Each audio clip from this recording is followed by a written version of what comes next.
దశ మహావిద్యలు మన హైందవ ధర్మంలో అమ్మవారి గురించి చేసే సాధన అంటే శక్తి పూజల విధానాన్ని విద్యలు అంటారు. ఆ పేరు ఎందుకు వచ్చిందంటే అమ్మవారి బీజమంత్రాలు కాస్మిక్ వైబ్రేషన్స్. ఆ వైబ్రేషన్స్ సైన్స్కి అందనివి, అతీతమైనవి. ప్రతి శబ్దానికి ఓ శక్తి ఉంటుంది. కొన్ని శబ్దాలకు మనం భయపడతాం. పిల్లలు అల్లరి చేస్తుంటే మనం కసురుతాం. పిల్లలు భయపడతారు. ఆ శబ్దానికి ఉన్న శక్తి పిల్లలను భయపెట్టిందన్నమాట. అలాగే మంత్రశాస్త్రంలో ప్రతి మంత్రాన్ని సరైన పద్ధతిలో ఉచ్చరిస్తే ఆ మంత్రాన్ని మనం పలకడం వల్ల వచ్చే శబ్దానికి కూడా శక్తులు ఉంటాయి. ఆ శక్తి ఒక్కో మంత్రాన్ని బట్టి ఉంటుంది. వీటిలో దశ మహావిద్యల మంత్రాలు అత్యంత శక్తివంతమైనవని మంత్రశాస్త్రం చెప్తోంది. ఆ మంత్రాల వైబ్రేషన్స్ మనలో నిద్రాణంలో ఉన్న చాలా శక్తులను మేల్కొలుపుతాయి. అయితే సరైన సాధకుడికే అవి సాధ్యమవుతాయి. ఈ సిరీస్లో మనం దశ మహావిద్యల దేవతల గురించి తెలుసుకుందాం. ఈ సృష్టి అంతా ఎలక్ట్రోమాగ్నెటిక్ ఫోర్స్ వల్లే కదులుతోందని సైన్స్ చెప్పిన పాఠమే. సృష్టిని నడిపిస్తున్న ఆ ఎలక్ట్రోమాగ్నెటిక్ ఫోర్స్నే మనం దేవుడు అంటున్నామేమో. అది మానవాతీత శక్తే కదా. ఈ శక్తిలో కూడా ఎక్స్రేస్, గామారేస్, అల్ట్రావైలెట్ల ఎన్నో రకాల శక్తులు ఉంటాయి. సృష్టి నుంచి విడుదలయ్యే ప్రతి శక్తి భూమి మీద ఉన్న ప్రతి వ్యక్తిని కూడా ఆవరించి ఉంటుంది. ఆ శక్తిని తెలుసుకున్నవాడే సాధకుడు అవుతాడు. అంటే ఆ శక్తిని తెలుసుకోవడానికి మంత్రం ఒక పాస్వర్డ్ అన్నమాట. మనకు ఏం కావాలన్నా గూగుల్లో వెతుకుతాం. గూగుల్ని ఈ విశ్వం అనుకుంటే సెర్చ్ బటన్లో మనం టైప్ చేసేదే మంత్రం అనుకోండి. మనకు కావాల్సింది దొరకాలంటే ఏం టైప్ చేయాలో కూడా తెలియాలి కదా. ఆ సెర్చ్ ఆప్షనే మంత్రం అనుకోవచ్చు. మ్యాథమెటిక్స్లో XYZ ఫార్ములాల్లో మనం ఎంత నెంబర్ వేస్తే అంత వాల్యూ వస్తుంది. అలాగే మంత్రాన్ని ఎంత సాధన చేస్తే అంత శక్తి వస్తుంది. దైవారాధన, సాధన కూడా సైన్స్, మ్యాథ్స్తో లింక్ అయి ఉన్నవే.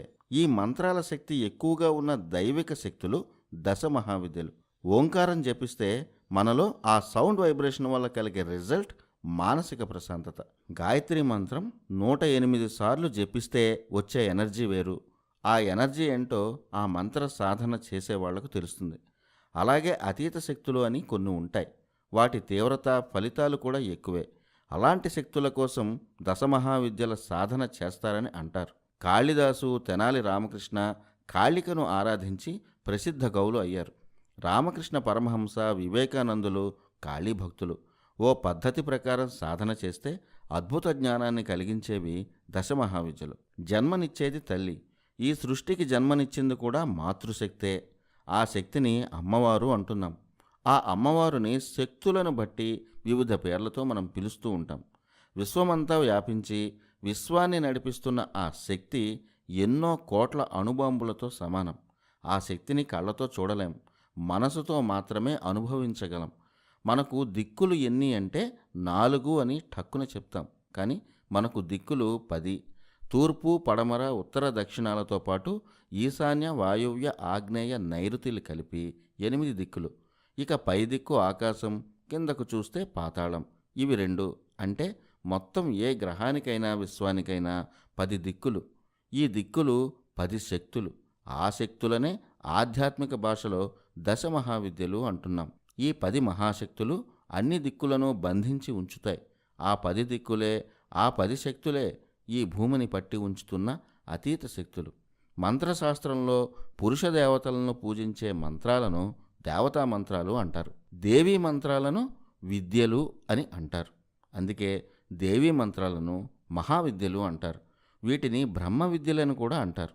ఈ శక్తుల్లో ఇసుమంత దక్కిన అద్భుతాలు జరుగుతాయనడానికి ఎన్నో సాక్ష్యాలు ఉన్నాయి. దశమహావిద్యల్లో ఎంతో పరమార్థం ఉంది.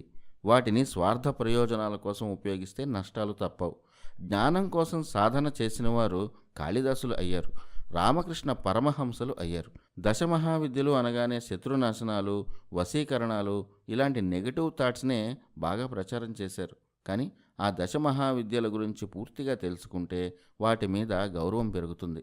ఈ భూమిని నిలబెడుతున్న 10 మంది అమ్మల శక్తి గురించి తెలుస్తుంది. మంత్రశక్తి తీవ్రతను బట్టి దశమహావిద్యల్లో ఒక్కో అమ్మకు ఒక్కో పేరుంది. బౌద్ధంలో కూడా ఈ దశమహావిద్యలకు గొప్ప ప్రాధాన్యత ఉంది. దశమహావిద్యలు ఏవి?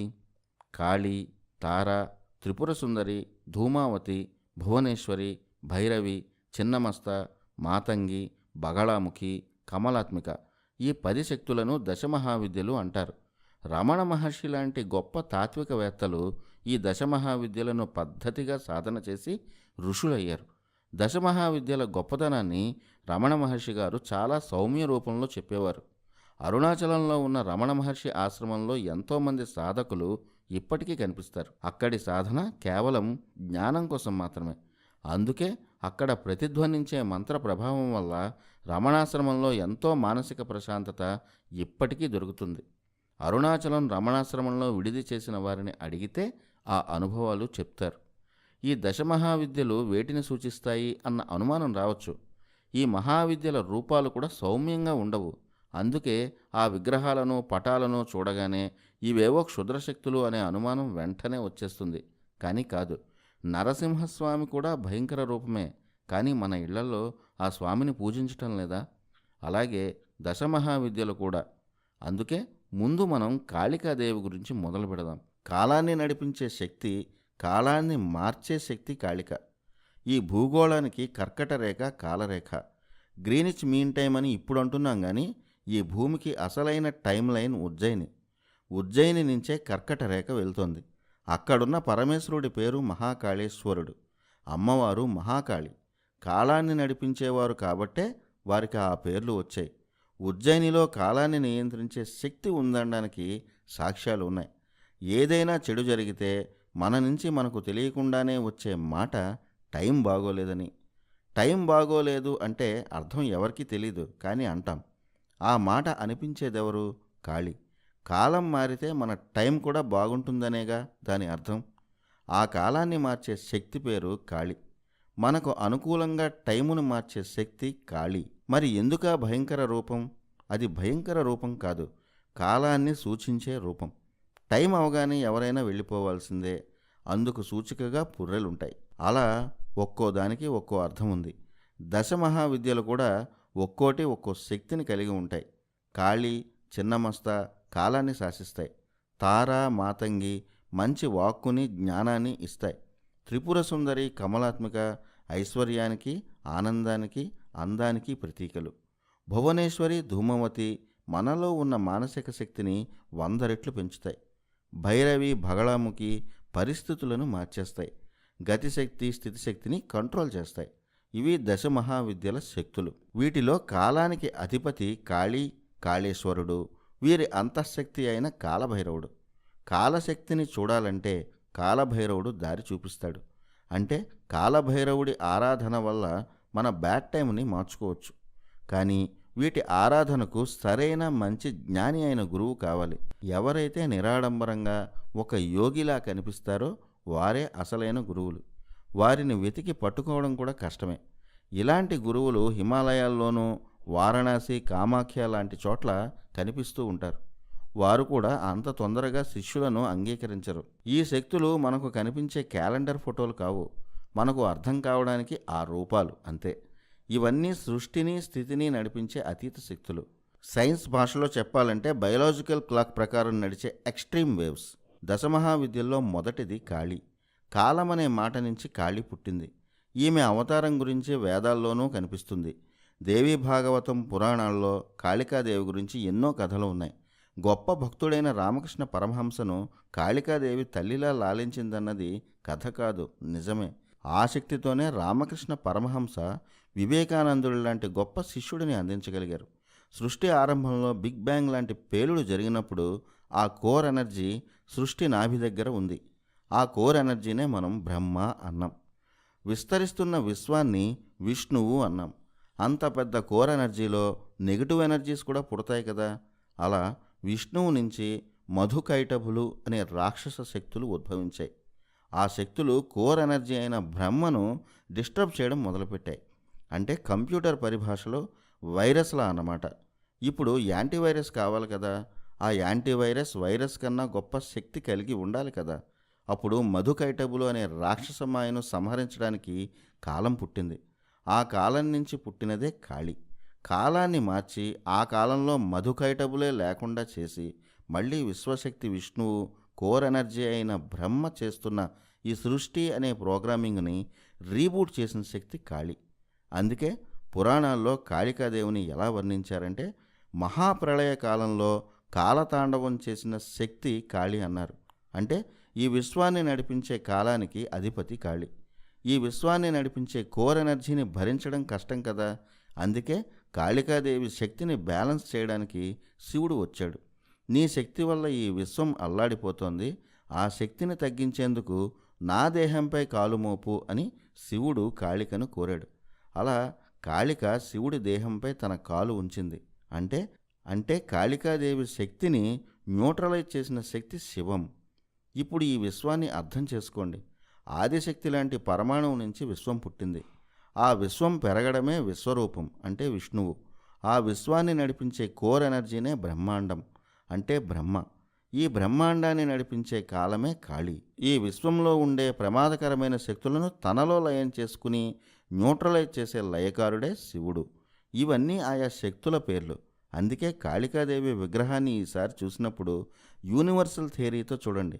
ఆ విగ్రహంలో విశ్వ సిద్ధాంతమే కనిపిస్తుంది. భారతదేశంలో చాలా చోట్ల మనకి కాళీ భక్తులు కనిపిస్తారు. కాళీ సాధన అంత సులువు కాదు. నేరుగా ప్రకృతిలో ఉన్న అతీత శక్తిని ఆహ్వానించడమే కాళీ ఉపాసన. కోల్కతా దక్షిణ కాళీ ఆలయం ఎంతో ప్రసిద్ధి చెందినది. ఒక యోగి కాళీ ఉపాసన ఎందుకు చేయాలో చెప్పాడు. ఎందుకంటే మనిషి ఏదైనా విజయం సాధించాలంటే వాళ్ళని ఎన్నో భయాలు ఆవహిస్తాయి. చేయగలనో లేనో అనే భయం వెంటాడుతూ ఉంటుంది. ప్రతి చిన్న ఫెయిల్యూర్కి భయపడుతుంటారు. భయానికి బానిసలవుతారు. అనుక్షణం భయంతో చస్తూ ఉంటారు. అలాంటి భయాలన్నింటినీ దూరం చేసే శక్తి కాళీ. కాళీ రూపమే భయంకరంగా ఉంటుంది. అలాంటి రూపాన్ని చూసే శక్తి ఉన్నప్పుడు మనలో భయం ఎందుకు ఉంటుంది? కాళీ సాధన చేసేవాడికి పరాజయమే ఉండదు అన్నాడట ఆ యోగి. భూతాన్ని వదిలించే శక్తి కాళీ. భూతం అంటే సినిమాల్లో చూసి ఏదేదో అనుకుంటారు కాదు. భూతం అంటే భూతకాలం. అంటే గతంలో జరిగిన వాటన్నిటినీ తలుచుకొని బాధపడేవారు. భూతకాలాన్ని తలుచుకొని బాధపడేవాడికి భూతం పట్టినట్టే. అంటే భూతకాలం అనే జబ్బుతో బాధపడుతున్నాడు. అలాంటి వారు కాళీ సాధన చేస్తే ఆ భూతకాలం వదిలి అంటే ఆ భూతం వదిలి వర్తమానంలోకి వస్తాడు. అంటే కాలం మారినట్టే కదా. అదే కాళికాదేవి ఉపాసనలో అసలైన అంతరార్థం. దశమహావిద్యల్లో రెండవ విద్య తార. నీలవర్ణంలో కనిపించే ఈ దేవత అత్యంత శక్తివంతమైనది. తరింపచేయు శక్తి తార. తారామాత స్వరూపం కాళీమాతలానే ఉంటుంది. కాళీమాత నలుపు రంగులో ఉంటే తారామాత నీలం రంగులో ఉంటుంది. తారాదేవి వాక్కుకి అధిదేవత. ఈ సృష్టిలో అన్నిటికన్నా శక్తివంతమైనది వాక్కు అంటే మాట. శబ్దానికి ఉన్న పవర్ అలాంటిది. సరిగ్గా మాట్లాడగలిగితే ఎన్ని పనులైనా జరిగిపోతాయి. వాటినే మనం కమ్యూనికేషన్ స్కిల్స్ అంటాం. మనలో చాలామందికి మాట్లాడాలంటే మొహమాటం. ఆ మొహమాటం మన నాడీ వ్యవస్థలో కొన్ని నెగటివ్ ఫోర్సుల వల్ల వస్తుంది. అన్నిటికీ చికిత్సలు ఉండవు. కొన్నిటికి మంత్రచికిత్సే సరిగ్గా పనిచేస్తుంది. అలా మనలో కమ్యూనికేషన్ స్కిల్స్ని ఓ రేంజ్లోకి తీసుకెళ్లే మంత్రమే తారాశక్తి. శబ్దశక్తి 4 రకాలుగా ఉంటాయి. అవి పర, పశ్యంతి, మధ్యమ, వైఖరి. మంత్రాలు బయటకు గట్టిగా చదివితే ఆ విధానాన్ని వైఖరి అంటాం. పెదవులు కదుపుతూ చిన్నగా మంత్రాలు చదువుతుంటాం కదా, ఆ విధానం మధ్యమం. మనసులో చేసుకునే ధ్యానాన్ని పశ్యంతి అంటాం. వీటన్నిటికన్నా అతీతమైన మంత్రధ్యానం ఒకటి ఉంది. అదే పరాశక్తి. అత్యంత శక్తివంతమైన మంత్రోచ్చారణ అది. అలా ఉపాసన చేయగలిగితే మనలో ఉన్న భయాలు మొహమాటాలు ఎగిరిపోతాయి. ఆ శక్తిని ఇచ్చే మహావిద్య తార. సృష్టి ఏర్పడినప్పుడు బిగ్ బ్యాంగ్ ఏర్పడిందని అంటాం కదా, అదొక పెద్ద పేలుడు. అంటే ఒక కాస్మిక్ సౌండ్. ఆ సౌండే ఓంకారం. ఆ ఓంకారంలో ఉన్న శక్తిని తారాశక్తి అంటారని కొందరు ఆధ్యాత్మికవేత్తలు చెప్తుంటారు. చదువుల తల్లిని మనం సరస్వతీదేవిగా కొలుస్తాం. ఆ సరస్వతీదేవి తాంత్రిక రూపమే తార. అందుకే తారాదేవికి నీల సరస్వతి అనే పేరు కూడా ఉంది. మన మాట చెల్లాలంటే అది అందరికీ సాధ్యమయ్యే విషయం కాదు. దానికి చదువు ఒక్కటే సరిపోదు. పీహెచ్డీలు చేసిన వారిలో చాలామంది స్టేజ్ ఎక్కితే మాట్లాడలేరు. కొందరు అసలు చదువు లేకపోయినా వేదిక మీద అదరగొడతారు. వారి మాటలకు చప్పట్లు పడతాయి. అలాంటి శక్తి కావాలంటే సాధన అవసరం. తాంత్రిక మార్గంలో వాక్శక్తి కావాలనుకునే వాళ్ళు తారా ఉపాసన చేస్తారు. తారా ఉపాసన సరిగ్గా చేసిన వారికి నాలుక తడబడదు.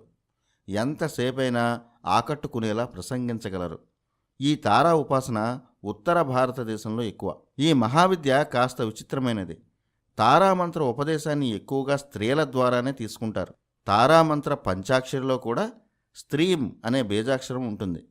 స్త్రీ రూపంలో ఉన్న మాతృత్వాన్ని పూజించడమే తారా మహావిద్య. తారా ఉపాసన అంత సులువు కూడా కాదు. స్త్రీలను శత్రువులుగా చూసేవారికి ఈ ఉపాసన ఎప్పటికీ సిద్ధించదు. ఇది తంత్రశాస్త్రం చెప్తున్న విషయం. అంటే స్త్రీలను తల్లిలా గౌరవించే వారికి మాత్రమే ఈ ఉపాసన సిద్ధిస్తుంది. తాంత్రికంగా చూస్తే కాళీ, తారా ఇద్దరూ సమానమైన శక్తి ఉన్న దేవతలు.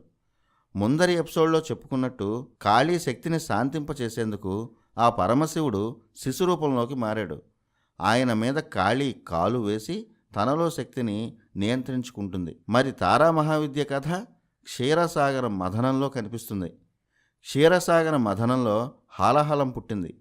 ఆ విషాన్ని పరమశివుడు సేవించి లోకాలను కాపాడాడు. ఆ విషం ధాటికి శివుడు కూడా సొమ్మసిల్లి పడిపోయాడట. అప్పుడు తార ఆ శివుడికి మాతృరూపంలో స్తన్యమిచ్చి ఆయనకు సేద తీర్చింది.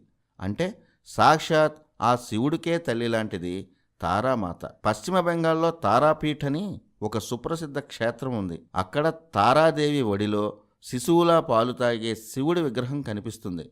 ఇలాంటి విగ్రహం ఇంకెక్కడా ఉండదు. తారాదేవత చేతిలో కత్తెర ఉంటుంది. కత్తెర అంటే ఇప్పటి భాషలో ఎడిటింగ్. మనం అన్ని విద్యలు నేర్చుకుంటాం. ఎక్కువ విద్య ఉంది అన్న అహంకారము ఉంటుంది. వాటిని కత్తిరించేందుకు తారను ఉపాసించాలి. అందుకు సూచికగానే తారాదేవత చేతిలో కత్తెర ఒక ఆయుధంగా ఉంటుంది. మనలో ఉన్న అజ్ఞానాన్ని ఎడిట్ చేసే దేవత తార. కష్టాలతోనూ ఒత్తిళ్లతోనూ ఉన్నవారు తారను ఉపాసిస్తే ఆ ప్రెజర్ నుంచి బయటపడతారని తంత్రశాస్త్రం చెప్తోంది. తార విగ్రహం చేతిలో కమలం కూడా ఉంటుంది. అష్టసిద్ధులకు ఆ కమలం ప్రతీక. స్త్రీ రూపంలో ఉన్న తారాదేవతకు పురుష రూపమే రుద్రుడు. తారాదేవతలోనే శివతత్వం ఉంది. రుద్రుడిని పూజించేవారు తారాశక్తిని కూడా పొందుతారు. ఎలాంటి కష్టం నుంచైనా తారా ఉపాసనతో బయటపడవచ్చు. తారక మంత్రం అనే మాట అందరూ వినే ఉంటారు. ఆ పేరు ఎలా వచ్చిందంటే విష్ణు దశావతారాల్లో ఒక్కో అవతారంలో ఒక్కో మహావిద్య అంశ ఉందంటారు. వీటిలో శ్రీరాముడి అవతార శక్తిగా తారను చెప్తారు పండితులు. శ్రీరాముడి అవతారంలో ఎన్నో కష్టాలు. అరణ్యవాసం చేశాడు, సముద్రాన్ని దాటాడు, సీత కోసం యుద్ధాలు చేశాడు. ఇవన్నీ ఒక మనిషి జీవితకాలంలో గట్టెక్కలేని కష్టాలే. కానీ రాముడు సాధించాడు. సముద్రాన్ని దాటేందుకు రాముడికి సహకరించిన దేవత తార. అందుకే రాముడి మంత్రాన్ని తారక మంత్రం అంటారు. శ్రీరాముడి నామాలు జపిస్తే ఎంతటి కష్టాలైనా తొలగిపోతాయి అంటారు కదా. శ్రీరామనామంలో అంతర్వాహినిగా ఉండే తాంత్రిక మంత్రం తారమంత్రం. తాంత్రిక శాస్త్రం ప్రకారం తారాదేవికి గులాబీ రంగు అంటే చాలా ఇష్టం. అందుకే ఆమెను ఉపాసించే సాధకులు తారాదేవతకు గులాబీ రంగుకు సంబంధించినవన్నీ ఉపయోగిస్తారు. తారని బుద్ధిజంలో చాలా ఎక్కువగా ఉపాసిస్తారు. చైనీస్ బుద్ధిజంలో తారాదేవిని క్వాన్ ఇమ్గా పిలుస్తారు. అంటే అర్థం కరుణ దేవత అని. తారాదేవిని ఏకజటాదేవి అని కూడా అంటారు. తారిణి దుర్గ సంసార సాగరస్యాచలోద్భవే అని దుర్గా సప్తశతిలో ఉంటుంది. సంసార సాగరంలో ఉన్న అన్ని కష్టాల నుంచి బయటపడేసే గొప్ప శక్తి తారాదేవి. ఆ శక్తినే దుర్గగా పూజిస్తున్నాం. దుఃఖాలను దూరం చేసేదే దుర్గా. తార ఉపాసన వల్ల మనలో ఉన్న మన శక్తి ఏమిటో తెలుస్తుంది. ఆ శక్తిని అభివృద్ధి చేసుకునే మార్గం తెలుస్తుంది. సక్సెస్ అంటే ఇదే కదా. ఈ తారా ఉపాసన గురించి కొద్దిమందికే తెలుసు. బుద్ధిజంలో సన్యాసులు కోట్ల కొద్దీ తారామంత్ర జపం చేస్తారు. తారా సాధనకు అతి ముఖ్యమైన విషయం గురువు. గురువు లేనిదే తారా మంత్ర సాధన ఎట్టి పరిస్థితుల్లోనూ కూడదని తంత్రశాస్త్రం చెప్తోంది. రోజు లైట్లు వెలిగిస్తున్న కరెంటే కదా అని ముట్టుకుంటే షాక్ కొడుతుంది. తాంత్రిక మంత్రాలు కూడా అంతే. సరైన పద్ధతిలో సాధన చేయకపోతే ఆ మంత్రశబ్ద ప్రకంపనలు శరీరాన్ని ఏదైనా చేయొచ్చు. ఒక చిన్న పిడుగు శబ్దానికే మనం భయపడిపోతాం. అలాంటిది విశ్వాన్ని నిలబెడుతున్న తాంత్రిక శబ్దాలవి. వాటితో ఆటలు ప్రమాదకరంగానే ఉంటాయి. చాలామంది పండితులు తారా ఉపాసన చేశారు. అనర్గళంగా పద్యాలు వల్లించే తిరుపతి వెంకట కవులు తారామాత ఉపాసకులే. తారామాతను ఉపాసిస్తే కవిత్వ శక్తి, ధారణాశక్తి, అపారమైన జ్ఞానం పెరుగుతాయి. మన ఐక్యూ లెవెల్స్ పెంచుకోవాలంటే తారామంత్రం ఇచ్చే వైబ్రేషన్స్ మన శరీరానికి కావాలి. విజయదశమికి మనం పూజించే దుర్గా అవతారాలు తారకు ప్రతిరూపాలుగా చెప్తారు. ఆమె భయంకర రూపమే సౌమ్య రూపంగా దుర్గా, భవానీ ఇతర పేర్లతో మనం పూజిస్తున్నాం. విజయవాడ కనకదుర్గమ్మ తారకు శాంతరూపమే అంటారు. భారతదేశానికి వచ్చిన యాత్రికుడు హుయాన్ సాంగ్ గురించి మనం చరిత్రలో చదివే ఉంటాం. ఆయన తారా ఉపాసకుడు. సాంగ్ మన అమరావతి బౌద్ధ స్తూపం దగ్గర తారా ఉపాసన చేశాడు. ఆ దారిలోనే ఉన్న విజయవాడ ఇంద్రకీలాద్రి పర్వతంపై ఆయనకు ఒక పెద్ద వెలుగు కనిపించిందట. ఆ వెలుగు తారాదేవి తేజోరూపమేనని సాంగ్ ఆయన పర్యటన విశేషాల్లో రాసుకున్నాడు కూడా. తారా ఉపాసనలోనూ ఒక్కొక్కరు ఒక్కో శక్తిని పూజిస్తారు. తారా ఉపాసన, ఏకజటా ఉపాసన, ఉగ్రతారా ఉపాసన, నీల సరస్వతి ఉపాసన ఇవన్నీ తారా ఉపాసనలోకే వస్తాయి. టిబెటన్ తంత్ర పూజల్లో తారాదేవిని 16 ఏళ్ల బాలికగా భావిస్తారు.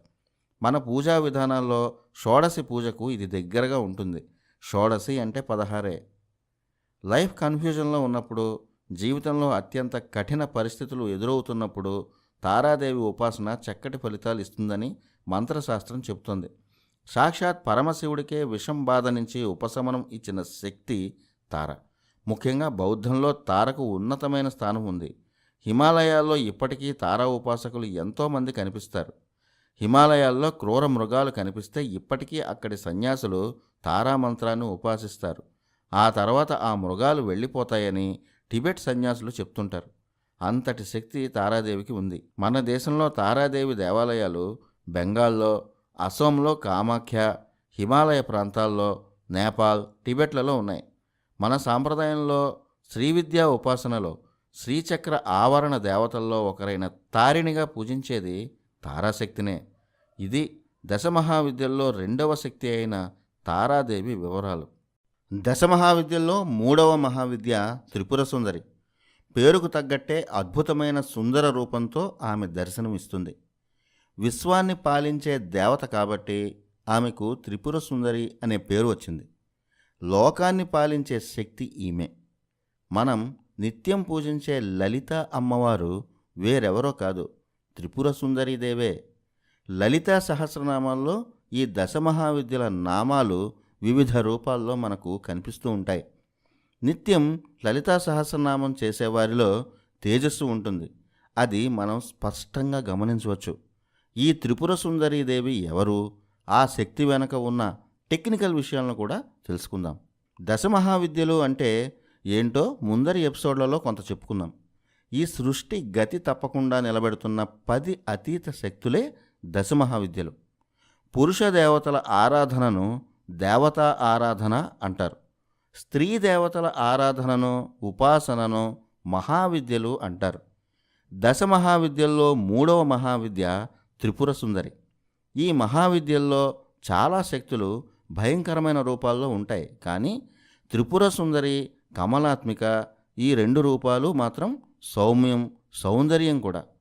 త్రిపుర సుందరి అవతారంలో స్త్రీమూర్తి చేతుల్లో చెరుకుగడ, విల్లు, అంకుశం ధరించి ఉంటారు. త్రిపుర సుందరి దేవికి ఎడమవైపున లక్ష్మీదేవి, కుడివైపున సరస్వతీదేవి సేవలు చేస్తున్నట్టుగా విగ్రహాలు, పటాలు ఉంటాయి. దీని అర్థం ఏంటంటే ఈ సృష్టిలో సంపద, జ్ఞానం 2 ఆ శక్తి ఆధీనంలో ఉంటాయి అని. అందుకే త్రిపుర సుందరి ఉపాసన చేసినా, లలితా అమ్మవారి పారాయణం చేసిన సంపదలు, విజ్ఞానం 2 సిద్ధిస్తాయని పెద్దలు, గురువులు చెప్తుంటారు. లలితా అమ్మవారి తాంత్రిక రూపమే త్రిపుర సుందరి. సాధారణ దేవతకి, తాంత్రిక దేవతకు తేడా ఏంటంటే సౌమ్య రూపంలో ఉన్న దేవత థియరీ అయితే తాంత్రిక దేవత ప్రాక్టికల్ అవుతుంది. అష్టోత్తరాలు, సహస్రనామాలు సౌమ్య మంత్రాలు, తాంత్రిక మంత్రాలు ఫార్ములాలు లాంటివి. ఆ దేవతా క్షేత్రానికి ఒక సీక్రెట్ పాస్వర్డ్ లాంటివి బీజాక్షరాలు. దశమహావిద్యల్లో 3వ శక్తి రూపమైన త్రిపుర సుందరీ దేవిని షోడశి అని కూడా అంటారు. ఈ శక్తికే లలితాదేవి, మహాత్రిపుర సుందరి, రాజరాజేశ్వరి, శ్రీవిద్య అనే పేర్లు ఉన్నాయి. ఈమెను తాంత్రిక పార్వతి అని కూడా పిలుస్తారు. త్రిపుర సుందరిని సౌందర్యానికి ప్రతీకగా సూచిస్తారు. ఈ అమ్మ ఉపాసన చేస్తే ఎలాంటి వారికైనా ముఖంలో తేజస్సు వస్తుంది. ఉదాహరణకు లలితా సహస్రనామాలు రెగ్యులర్గా చేసేవారి ముఖంలో ఉన్న మజిల్స్ ఆ సౌండ్ వైబ్రేషన్కి హీల్ అవుతాయి. బ్లడ్ సర్క్యులేషన్ బాగుంటుంది. మనసులో ఉన్న బరువు అంతా దిగిపోతుంది. మానసిక ప్రశాంతత దొరుకుతుంది. అందువల్ల ముఖం తేజస్సుతో వెలిగిపోతుంది. ఎంతటి వారైనా లలితా ఉపాసకుడి ముందు చేతులు జోడించి మాట్లాడాల్సిందే. అలాంటి తేజస్సు సొంతమవుతుంది. అదే లలితమ్మ తాంత్రిక రూపమైన త్రిపుర సుందరి ఉపాసకుల్లో ఈ శక్తి మరింత ఎక్కువగా ఉంటుంది. త్రిపుర అంటే 3 లోకాలు అని, ఇక్కడ లోకాలు అని పురాణాల్లో చెప్తున్నా వాటిని డీకోడ్ చేస్తే 3 స్టేట్స్ అంటే 3 స్థితులుగా కనిపిస్తాయి. ఈ దేవత 3 రూపాల్లో ఉంటుంది. ఉపనిషత్తుల్లో 3 రూపాల గురించి చెప్తారు. అవి స్థూల, సూక్ష్మ, పర. స్థూల రూపం అంటే భౌతిక రూపం, ఫిజికల్ స్టేట్ అంటే విగ్రహాలు ఒకచోట ఉంటాయి. ఆ స్థితిలో విగ్రహారాధన ద్వారా ఆ శక్తి మనలో ప్రవేశిస్తుంది. అలాగే మన భక్తి ఒకచోట కేంద్రీకృతమవుతుంది. రెండో స్థితి సూక్ష్మ. ఈ స్థితిని యోగులు మాత్రమే దర్శించగలరు. ఇప్పటికీ ఎన్నో సిద్ధులు సాధించిన అఘోరాలు సూక్ష్మ రూపాల్లో ఎక్కడికైనా వెళ్ళగలరు అంటారు. బౌద్ధంలో సూక్ష్మరూప సాధన అత్యంత ప్రత్యేకమైనది. టిబెట్ గురువులైన లామాలు సూక్ష్మరూపంలో విశ్వమంతా తిరగవచ్చని నమ్ముతారు. తీవ్రంగా సాధన కూడా చేస్తారు. ఈ సూక్ష్మరూప సాధనలో అమ్మవారి క్షేత్రాన్ని దర్శించాలంటే తీవ్రమైన ఉపాసన చేయాలని దశమహావిద్యలు చెప్తాయి. ఇక 3వ స్థితి పర. ఇది పరాశక్తి అంటే సృష్టిని నడిపించే శక్తిని నేరుగా అనుభవించడం. ఇది అందరికీ సాధ్యం కాదు. ఎంతో తపస్సు చేస్తే గానీ ఆ స్థితిని పొందలేం. ఈ 3 స్థితుల్లోనూ ఉండేది త్రిపుర సుందరి. ఒక్కో స్థితిలో ఒక్కో రకమైన శక్తి ఉంటుంది. భౌతిక స్థితిలోనూ, సూక్ష్మ స్థితిలోనూ, పరస్థితిలోనూ ఉండే శక్తి త్రిపుర సుందరి. అంటే సింపుల్గా చెప్పాలంటే ఈ విశ్వాన్ని నడిపించే శక్తి అన్నమాట. అందుకే త్రిపుర సుందరిని ఆరాధన చేస్తే అన్ని భోగాలు అనుభవించవచ్చని యోగులు, సిద్ధులు చెప్తుంటారు. ఇక త్రిపుర సుందరి యంత్రశక్తి శ్రీచక్రం. శ్రీచక్రం అందరికీ తెలిసిందే, చాలా ఆలయాల్లో కనిపిస్తుంది కూడా. ఈ శ్రీచక్రంలోనే అమ్మవారి అసలు శక్తి దాగి ఉంటుంది. అమ్మవారి జోమెట్రికల్ రూపం శ్రీచక్రం అంటారు. నిజానికి స్వయంభూగా వెలిసిన అన్ని అమ్మవారి క్షేత్రాలు తాంత్రిక దేవతలే. కాళీమాత శక్తిని శివుడు న్యూట్రలైజ్ చేశాడు. కానీ మిగిలిన అమ్మవారి శక్తులను ఎలా తగ్గించాలి? మధుర మీనాక్షి, కంచి కామాక్షి, శ్రీరంగం దగ్గరలో ఉన్న జంబుకేశ్వరంలో కొలువైన అఖిలాండేశ్వరి, శ్రీశైలం భ్రమరాంబిక, విజయవాడ కనకదుర్గ వీరంతా ఒకప్పుడు తాంత్రిక దేవతలే. సాయంత్రం అయితే ఆలయాలు మూసేసేవారు. లేదంటే ఆ శక్తి కనిపించిన ప్రతి ఒక్కరిని భక్షించేదట. అప్పుడు ఆది శంకరాచార్యుల వారు చాలా శక్తులను నియంత్రించారు. ఎలా అంటే ఆ ఆలయాల్లో అమ్మవారి గర్భగుడి ఎదురుగుండా శ్రీచక్రాలు ప్రతిష్ఠించారు. అమ్మవారి శాంతశక్తిని మాత్రం భౌతిక రూపంలో ఉంచారు. అంటే విగ్రహాలు శాంతంగా కనిపిస్తాయి. ఆ అమ్మవారిలో ఉన్న పవర్ఫుల్ నెగటివ్ ఫోర్స్ని ఈ శ్రీచక్రంలో ఉండేలా అమ్మవారిని ప్రార్థించారు. అలా ఆయా ఆలయాల్లో ఉండే శ్రీచక్రాల్లో అమ్మవారి అసలైన శక్తి ఉంటుంది. అలా అతి భయంకరమైన రూపాల్లో ఉండే అమ్మవార్లు ఆదిశంకరులు ప్రతిష్ఠించిన శ్రీచక్రాల వల్ల శాంత స్వరూపాలుగా మనకు ఇప్పుడు దర్శనమిస్తున్నారు. అలా మధుర మీనాక్షి మరో అవతారమే బాలా త్రిపుర సుందరి. బాలా త్రిపుర సుందరి ఇప్పటికీ ఏదో ఒక రూపంలో మధురలో తిరుగుతూ ఉంటారని భక్తులు నమ్ముతారు. అంతటి శక్తి ఉన్న మహావిద్య త్రిపుర సుందరి. శ్రీచక్రంలో ఒక భాగం పురుషశక్తి, మరో భాగం స్త్రీశక్తిగా విభజించి ఉంటుంది. ఈ రెండిటి శక్తి ఒక బిందువు దగ్గర కేంద్రీకృతమై ఉంటుంది. ఆ బిందువు ఒకటే గాని ఆ బిందువులో 3 శక్తులు కలిసి ఉంటాయి. అవి ఇచ్ఛాశక్తి, జ్ఞానశక్తి, క్రియాశక్తి. ఇచ్ఛాశక్తి అంటే కోరుకున్నది ఇచ్చే శక్తి. జ్ఞానశక్తి అంటే జ్ఞానం. క్రియాశక్తి అంటే వర్క్ ఫోర్స్, కాలం కలిసి వచ్చే శక్తి. ఇలా 3 రూపాల్లో త్రిపుర సుందరి బీజాక్షరాలు మనకి శక్తిని ఇస్తాయి. లలిత అంటే చాలామంది లలితం లేదా సున్నితం అనుకుంటారు. కానీ ఆధ్యాత్మిక భాషలో లలిత అంటే ఆటలు ఆడేది అని అర్థం. ఈ సృష్టిని ఆడించేది లలిత. అందుకే ఒక్క లలితా సహస్రనామం రోజు పఠిస్తే గొప్ప శక్తి మనల్ని నడిపిస్తుంది. ఇక బాలా త్రిపుర సుందరి, త్రిపుర సుందరి బాలావతారం. బాలా త్రిపుర సుందరి అత్యంత సాత్విక అవతారం. ఆ అమ్మ శక్తి అపారమని చెప్తారు. ఇలా ఒక్క త్రిపుర సుందరి దశమహావిద్య ఎన్నో రూపాల్లో తాంత్రిక శక్తిని ఇస్తుంది. ఇది త్రిపుర సుందరి దశమహావిద్య గురించి విశేషాలు. దశమహావిద్యల్లో 4వ మహావిద్య శ్రీ భువనేశ్వరీదేవి. ఉదయించే సూర్యుడి లాంటి కాంతిపుంజంలా ఈ దేవతా శక్తి ఉంటుందని గురువులు చెప్తుంటారు. శుక్లపక్ష అష్టమి తిథి భువనేశ్వరీదేవికి ఇష్టం. దశమహావిద్యల్లో శాంతంగా ఉండే రూపాల్లో భువనేశ్వరీదేవి కూడా ఒకరు. శివుడికి ఉన్న మూడో కన్ను జ్ఞాననేత్రం. ప్రతి మనిషిలోనూ ఆ మూడో కన్ను ఉంటుంది. ఆ మూడో కన్ను అయిన జ్ఞాననేత్రాన్ని తెరిపించే శక్తి భువనేశ్వరి. ఆ జ్ఞాననేత్రం తెరుచుకున్న వారికి భూత భవిష్యత్ వర్తమానాలు తెలుస్తాయంటారు. కాలజ్ఞానాన్ని చెప్పేవారంతా భువనేశ్వరి దేవత ఆరాధకులే. ముఖ్యంగా కేరళ జ్యోతిషులు, నాడీ జోస్యం చెప్పేవారు భువనేశ్వరీదేవిని ఆరాధిస్తారు. అలాగే రాజ్యాధికారం కావాలనుకునేవారు భువనేశ్వరి ఉపాసన చేస్తారు. ఈ అమ్మవారి విగ్రహం శాంతస్వరూపంతో ఉంటుంది. తన హస్తాల్లో పాశం, అంకుశం, వరం, అభయముద్ర ఇవన్నీ ఉంటాయి. అంకుశం అంటే కంట్రోల్, పాశం అంటే ఎమోషన్. భువనేశ్వరి ఉపాసనతో ఎవరినైనా కంట్రోల్ చేసే శక్తి వస్తుందని పెద్దలు చెప్తుంటారు. మనకు పురాణాల్లో 14 భువనాలని చెప్తారు.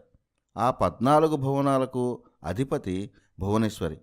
ఈ దేవీ ఉపాసన చేసేవారు శాంతిని కోరుకోవాలి. అలా కాదని ఈ శక్తి సిద్ధించాక అరాచకాలు చేస్తే ఈ శక్తే అతనిపై తిరగబడి నాశనం చేస్తుందట. అందువల్ల శాంతి కాముకులకు మాత్రమే భువనేశ్వరీదేవి శక్తి సిద్ధిస్తుంది. దేవీ భాగవతంలో భువనేశ్వరీదేవి వర్ణన అద్భుతంగా ఉంటుంది. క్షీరసాగరం మధ్యలో ఉన్న సుందర ద్వీపంలో ఈ భువనేశ్వరీదేవి కొలువై ఉంటారని, ఆ అమ్మను బ్రహ్మ, విష్ణు, మహేశ్వరులు కూడా దర్శించి తరించారని దేవీ భాగవతంలో ఉంటుంది.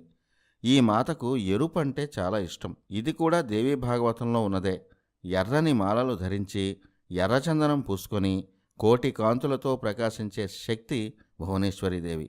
అంటే లోకానికి వెలుగు చూపించే గ్రేట్ లైట్ని భువనేశ్వరీదేవిగా చెప్తారు. మనకు సూర్యుడు దారి చూపిస్తాడు. ఆ సూర్యుడికే దారి చూపించే శక్తి, ఈ విశ్వాన్ని నడిపించే శక్తి భువనేశ్వరీదేవి. ప్రకృతి మొదటి రూపం భువనేశ్వరీదేవే అంటారు. బ్రహ్మ, విష్ణు, మహేశ్వరులకు సృష్టి, స్థితి, లయ బాధ్యతలను అప్పచెప్పిన మహావిద్య భువనేశ్వరీదేవి. అంటే సృష్టి ప్రారంభంలో ఏర్పడిన బిగ్ బ్యాంగ్ శక్తే భువనేశ్వరీదేవి. ఆ శక్తిని భరించడం సామాన్యుల వల్ల కాదు. అందుకే భువనేశ్వరీదేవి ఉపాసన చేసి ఆ శక్తిని ఇసుక రేణువంత పొందినా ఆ ఉపాసకుడికి ప్రకృతి కూడా అనుకూలిస్తుందని అంటారు. కాలస్వరూపం కాళి. ఆ కాలాన్ని నియంత్రించే శక్తి భువనేశ్వరి. అంటే కాలాన్ని ముందుకు వెనక్కు తీసుకెళ్లే శక్తి భువనేశ్వరీదేవి. అందుకే భువనేశ్వరీదేవి ఉపాసకులు భవిష్యత్తు చెప్పగలరు, కాలాన్ని తమకు అనుకూలంగా మార్చుకోగలరని ఉపాసకులు చెప్తుంటారు. సైన్స్ ప్రకారం కూడా కాలం మీద ఎన్నో పరిశోధనలు జరిగాయి. కానీ కాలం అనే మిస్టరీని ఎవరూ ఛేదించలేకపోయారు. భూతకాలానికి, భవిష్యత్తుకి కూడా ప్రయాణించే కాలరేఖలు ఉన్నాయని చెప్పే శాస్త్రవేత్తలు ఉన్నారు. కానీ కాలాన్ని ఎవరూ నియంత్రించలేకపోయారు. ఈ సృష్టి, కాలం అంతా ప్రోగ్రామ్డ్, అంతా జరిగిపోయిన కథ అని ఒక థియరీ ఉంది. ఆ కథలో మనం ఇప్పుడు ప్రయాణిస్తున్నాం. ఇది వర్తమానం. భవిష్యత్తు కూడా నడుస్తోంది. కానీ అది ఎలా ఉందో మనకు తెలియదు. టెనెట్ సినిమాలో Hollywood great director Christopher Nolan చెప్పాలని అనుకున్నది ఇదే కాన్సెప్ట్ మన మహావిద్యల్లో భువనేశ్వరీదేవి.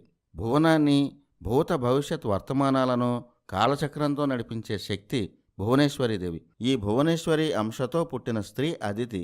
ఆమె కశ్యపుడి భార్య. అదితికి పుట్టిన వారే ఆదిత్యులు, అంటే దేవతలు. ఈ సృష్టిని నడిపించే శక్తులు దేవతలు. ఈ ప్రకృతి అసలైన రూపం భువనేశ్వరీదేవి. భువనేశ్వరి అవతారాన్ని దేవీ భాగవతంలో వర్ణించారు. భువనేశ్వరీదేవి ఇంటిని చింతామణి గృహం అంటారు. ఈ దేవికి కుడి భాగంలో భువనేశ్వరుడు ఉంటాడు. ప్రకృతికి మూలమైన పుష్టి, తుష్టి లాంటి 17 ప్రకృతి శక్తులు ఆమెను సేవిస్తూ ఉంటాయి. ఆ చింతామణి గృహంలో బ్రహ్మ, విష్ణు, రుద్రుడు, మహేశ్వరుడు మంచంకోళ్లుగా ఉన్న ఆసనం మీద భువనేశ్వరీదేవి కూర్చుంటారు.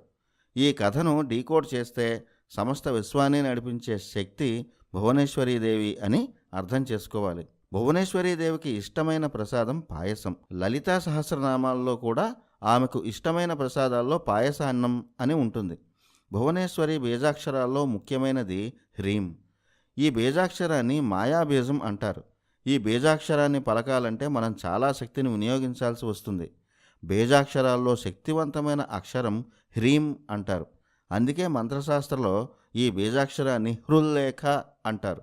మనలో చైతన్యాన్ని తట్టిలేపే బీజాక్షరం అది. లలిత సహస్రనామాల్లో ఈ బీజాక్షరాల గురించి వివరంగా చెప్పారు.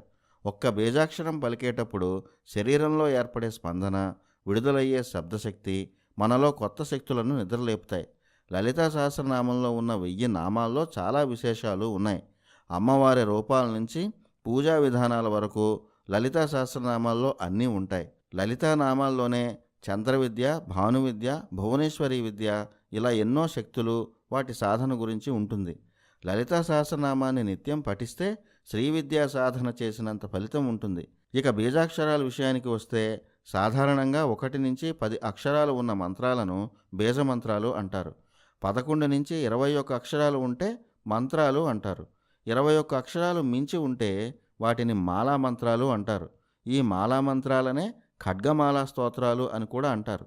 దేవీ ఖడ్గమాల మంత్రాల్లో అక్షరాలు 21ని మించి ఉంటాయి. ఈ ఖడ్గమాల స్తోత్రాలు భువనేశ్వరి మహావిద్యకు సంబంధించినవే. ప్రకృతి ఎంత శక్తివంతమైనదో తెలిసిందే. సునామీ, వరదలు వస్తే ఆపే శక్తి ఎవ్వరికీ లేదు. కాలశక్తిని ఇంతవరకు కనిపెట్టిన సైన్స్ ఏదీ లేదు. ఇవన్నీ దైవిక శక్తులు కాబట్టే వాటిని నియంత్రించడం ఎవరితరం కాదు. అలాంటి శక్తులే దశమహావిద్యలు. ఈ సృష్టిని నడిపించే ప్రకృతి కాలాలకు అధిపతి భువనేశ్వరీదేవి. ఆ దేవి ఉపాసకులకు ప్రకృతి సహకరిస్తుంది. కాలం కలిసి వస్తుంది. అలాగే భవిష్యత్ భూత కాలాల గురించి తెలుస్తుంది అని పండితులు చెప్తుంటారు. ఇవి దశమహావిద్యల్లో 4వ విద్య అయిన భువనేశ్వరీదేవికి సంబంధించిన విశేషాలు. దశమహావిద్యల్లో 5వ మహావిద్య త్రిపుర భైరవి. అత్యంత శక్తివంతమైన మహావిద్యగా ఈ దేవతకు పేరుంది. అన్ని బాధల నుంచి విముక్తి, సకల భోగాలు, ముఖ్యంగా జనాకర్షణ కలగాలంటే ఈ తాంత్రిక ఉపాసన చేస్తారు. ఈ మాతకు ఎర్రని ఎరుపంటే ఇష్టం. ఎర్రని వస్త్రాలు, ఎర్రని రుద్రాక్షమాలలతో, సాత్వికంతో కూడిన రూపంతో ఉంటారు త్రిపుర భైరవి. భయంకరంగా అరిచేవాడు భైరవుడు. రవం అంటే అరవడం. అందుకే భైరవుడికి ఆ పేరు వచ్చింది. ఈ భైరవుడిలో ఉండే శక్తి త్రిపుర భైరవి. అంటే ఇక్కడ ఇలా అర్థం చేసుకోవాలి. త్రిపుర భైరవి ఒక అద్భుత శబ్ద శక్తి. శబ్దంతో ఎన్నో పనులు జరుగుతాయి. ఒక పెద్ద శబ్దం మనల్ని భయపెడుతుంది. అలాగే సంగీత శబ్దం మన మనసుని ప్రశాంతంగా ఉంచుతుంది, ఆనందం కూడా కలగజేస్తుంది. అంటే ఒక్కో శబ్దానికి ఒక్కో శక్తి ఉంది. కొన్ని శబ్దాలను మన చెవి వినలేదు. ఉదాహరణకు ఓంకారం. సృష్టి ఏర్పడినప్పుడు అతిపెద్ద పేలుడు సంభవించిందని, అదే బిగ్ బ్యాంగ్ అని సైన్స్ కూడా చెప్తుంది. ఆ శబ్దశక్తి తరంగాల రూపంలో సృష్టి ఉన్నంత వరకు ఉంటూనే ఉంటుంది. 20 హెర్జుల కన్నా తక్కువ, 20,000 హెర్జుల కన్నా ఎక్కువగా ఉండే శబ్దాన్ని మనిషి వినలేడు. అంత మాత్రాన ఆ శబ్దాలు లేవని కాదు. సృష్టి ఏర్పడినప్పుడు పుట్టిన ఆ శబ్దమే ఓంకారం, అంటే భైరవం. ఆ ఓంకారంతో పాటే పుట్టింది కాలం. ఓంకారం, కాలం కలిస్తే ఏర్పడేది కాలభైరవం. త్రిపుర భైరవి అంటే అన్ని లోకాల్లోనూ విస్తరించిన అతిపెద్ద శబ్దం. అదే ఓంకారం అని అర్థం. ఇలా అర్థం చేసుకుంటే మనకు త్రిపుర భైరవి శక్తి అర్థమవుతుంది. ఓంకార ధ్యానం చేస్తే మన శరీరంలో ఉన్న నాడులన్నీ స్పందిస్తాయి. ఓంకారానికి అంతం లేదు. మనం ఓంకారాన్ని జపిస్తున్నామంటే అర్థం సృష్టిని నడిపిస్తున్న శబ్దశక్తిని ఆహ్వానిస్తున్నామని. ఆ శక్తి వల్ల మన శరీరానికి కొత్త ఉత్తేజం, కొత్త ఉత్సాహం వస్తాయి. వర్చస్సు పెరుగుతుంది. మన మాటకు ఓంకార శక్తి వల్ల విలువ పెరుగుతుంది. ఇవన్నీ సైన్స్కి అందని విషయాలు. ఆధ్యాత్మిక కోణంలో చూస్తేనే అర్థమయ్యే విషయాలు. మహాత్రిపుర సుందరికి రథసారథిగా త్రిపుర భైరవిని చెప్తారు. మహాత్రిపుర సుందరి అంటే ఈ విశ్వం అని అర్థం. ఈ విశ్వాన్ని నడిపించే శక్తి ఓంకారం. కాబట్టి మహాత్రిపుర సుందరికి రథసారథి త్రిపుర భైరవి అని చెప్తారు. ఈ శబ్దశక్తులను కూడా 8 రకాలుగా త్రిపుర భైరవి థియరీ చెప్తుంది. వాటి పేర్లు అసితాంగ భైరవుడు, రురు భైరవుడు, క్రోధ భైరవుడు, ఉన్మత్త భైరవుడు, కపాల భైరవుడు, భీషణ భైరవుడు, సంహార భైరవుడు. ఇవి భైరవుడి 8 రూపాలు. ఇవన్నీ రకరకాల శబ్దాల పేర్లు. క్రోధం అంటే భయంకర శబ్దం, ఉన్మత్త అంటే అతీత శబ్దం, గామారేస్ అని, ఎక్స్రేస్ అని ఇలా చాలా చాలా శబ్దాలు ఉన్నాయి కదా, అలాంటివే ఈ పేర్లని అనుకోవచ్చు. భైరవుడిలో ఉండే శబ్దశక్తి భైరవి అని చెప్పుకున్నాం. 8 మంది భైరవుల్లో 8 శబ్దశక్తులు ఉంటాయి. అలా 8 మంది భైరవులు ఉంటారు. వాటికి కూడా పేర్లు ఉన్నాయి. వీటికి సంబంధించిన పూర్తి వివరాలు మత్స్య పురాణంలో కనిపిస్తాయి. అంటే ఈ సృష్టిలో ఉన్న రకరకాల శబ్దశక్తులకు త్రిపుర భైరవి అధిదేవత. తంత్రశాస్త్రం ప్రకారం త్రిపుర భైరవిని ఏకబీజాక్షరమైన ఓంకారంతో ఉపాసిస్తారు. ఓంకారమే అన్ని శబ్దశక్తులకు మూలం. అందుకే త్రిపుర భైరవి ఉపాసనా మంత్రాలు ఓంకారంతో ప్రారంభమవుతాయి. ఓంకారమే త్రిపుర భైరవి. ఓంకారమే విశ్వమంతా ఉంది. బిగ్ బ్యాంగ్ వల్లే విశ్వం ఏర్పడింది. ఆ శబ్దశక్తే అయస్కాంత తరంగాలుగా ఈ విశ్వాన్ని నడిపిస్తున్నాయి. సృష్టిని నడిపించే ఆ శబ్ద తరంగాలకు తాంత్రిక నామమే త్రిపుర భైరవి. సంస్కృత అక్షరాల్లో ఆ నుంచి అమ్మహ వరకు ఉన్న అచ్చులన్నీ భైరవుడికి సూచికలు. ఇక మిగిలిన కా నుంచి క్ష వరకు ఉన్న హల్లులన్నీ త్రిపుర భైరవికి సూచికలు. అక్షరం అంటే మాట, మాట అంటే శబ్దమే. అంటే త్రిపుర భైరవి అక్షర దేవత. శబ్దమే ఈ ప్రపంచాన్ని నడిపిస్తుంది. మాట లేకపోతే ఈ ప్రపంచం లేదు. అందుకే ఆ మాటే మంత్రంలా పనిచేయాలంటే ఆ మాటకు శక్తి ఉండాలి. ఆ శక్తి త్రిపుర భైరవి. శబ్దాలు పగలు ఒక రకంగా, రాత్రి ఒక రకంగా ఉంటాయి. రాత్రిపూట శబ్దం మరింత స్పష్టంగా వినబడుతుంది. శబ్ద ప్రసరణకు మీడియం బాగుంటుంది. అందువల్ల త్రిపుర భైరవి రాత్రి నామం కాలభైరవి. రాత్రిపూట శబ్దశక్తికి నామధేయం కాలభైరవుడు. ఒక్కో శబ్దం మనలో ఒక్కో రకమైన చైతన్యాన్ని కలిగిస్తుంది. అందువల్ల భైరవి ఉపాసన లేదా కాలభైరవి ఉపాసన వల్ల ఒక్కో శక్తి మనకు సిద్ధిస్తుంది. సిద్ధి భైరవి, చైతన్య భైరవి, భువనేశ్వరి భైరవి, కామేశ్వరి భైరవి, నిత్య భైరవి, రుద్రభైరవి ఇలా ఎన్నో శబ్దశక్తుల పేర్లను తంత్రశాస్త్రం చెప్తోంది.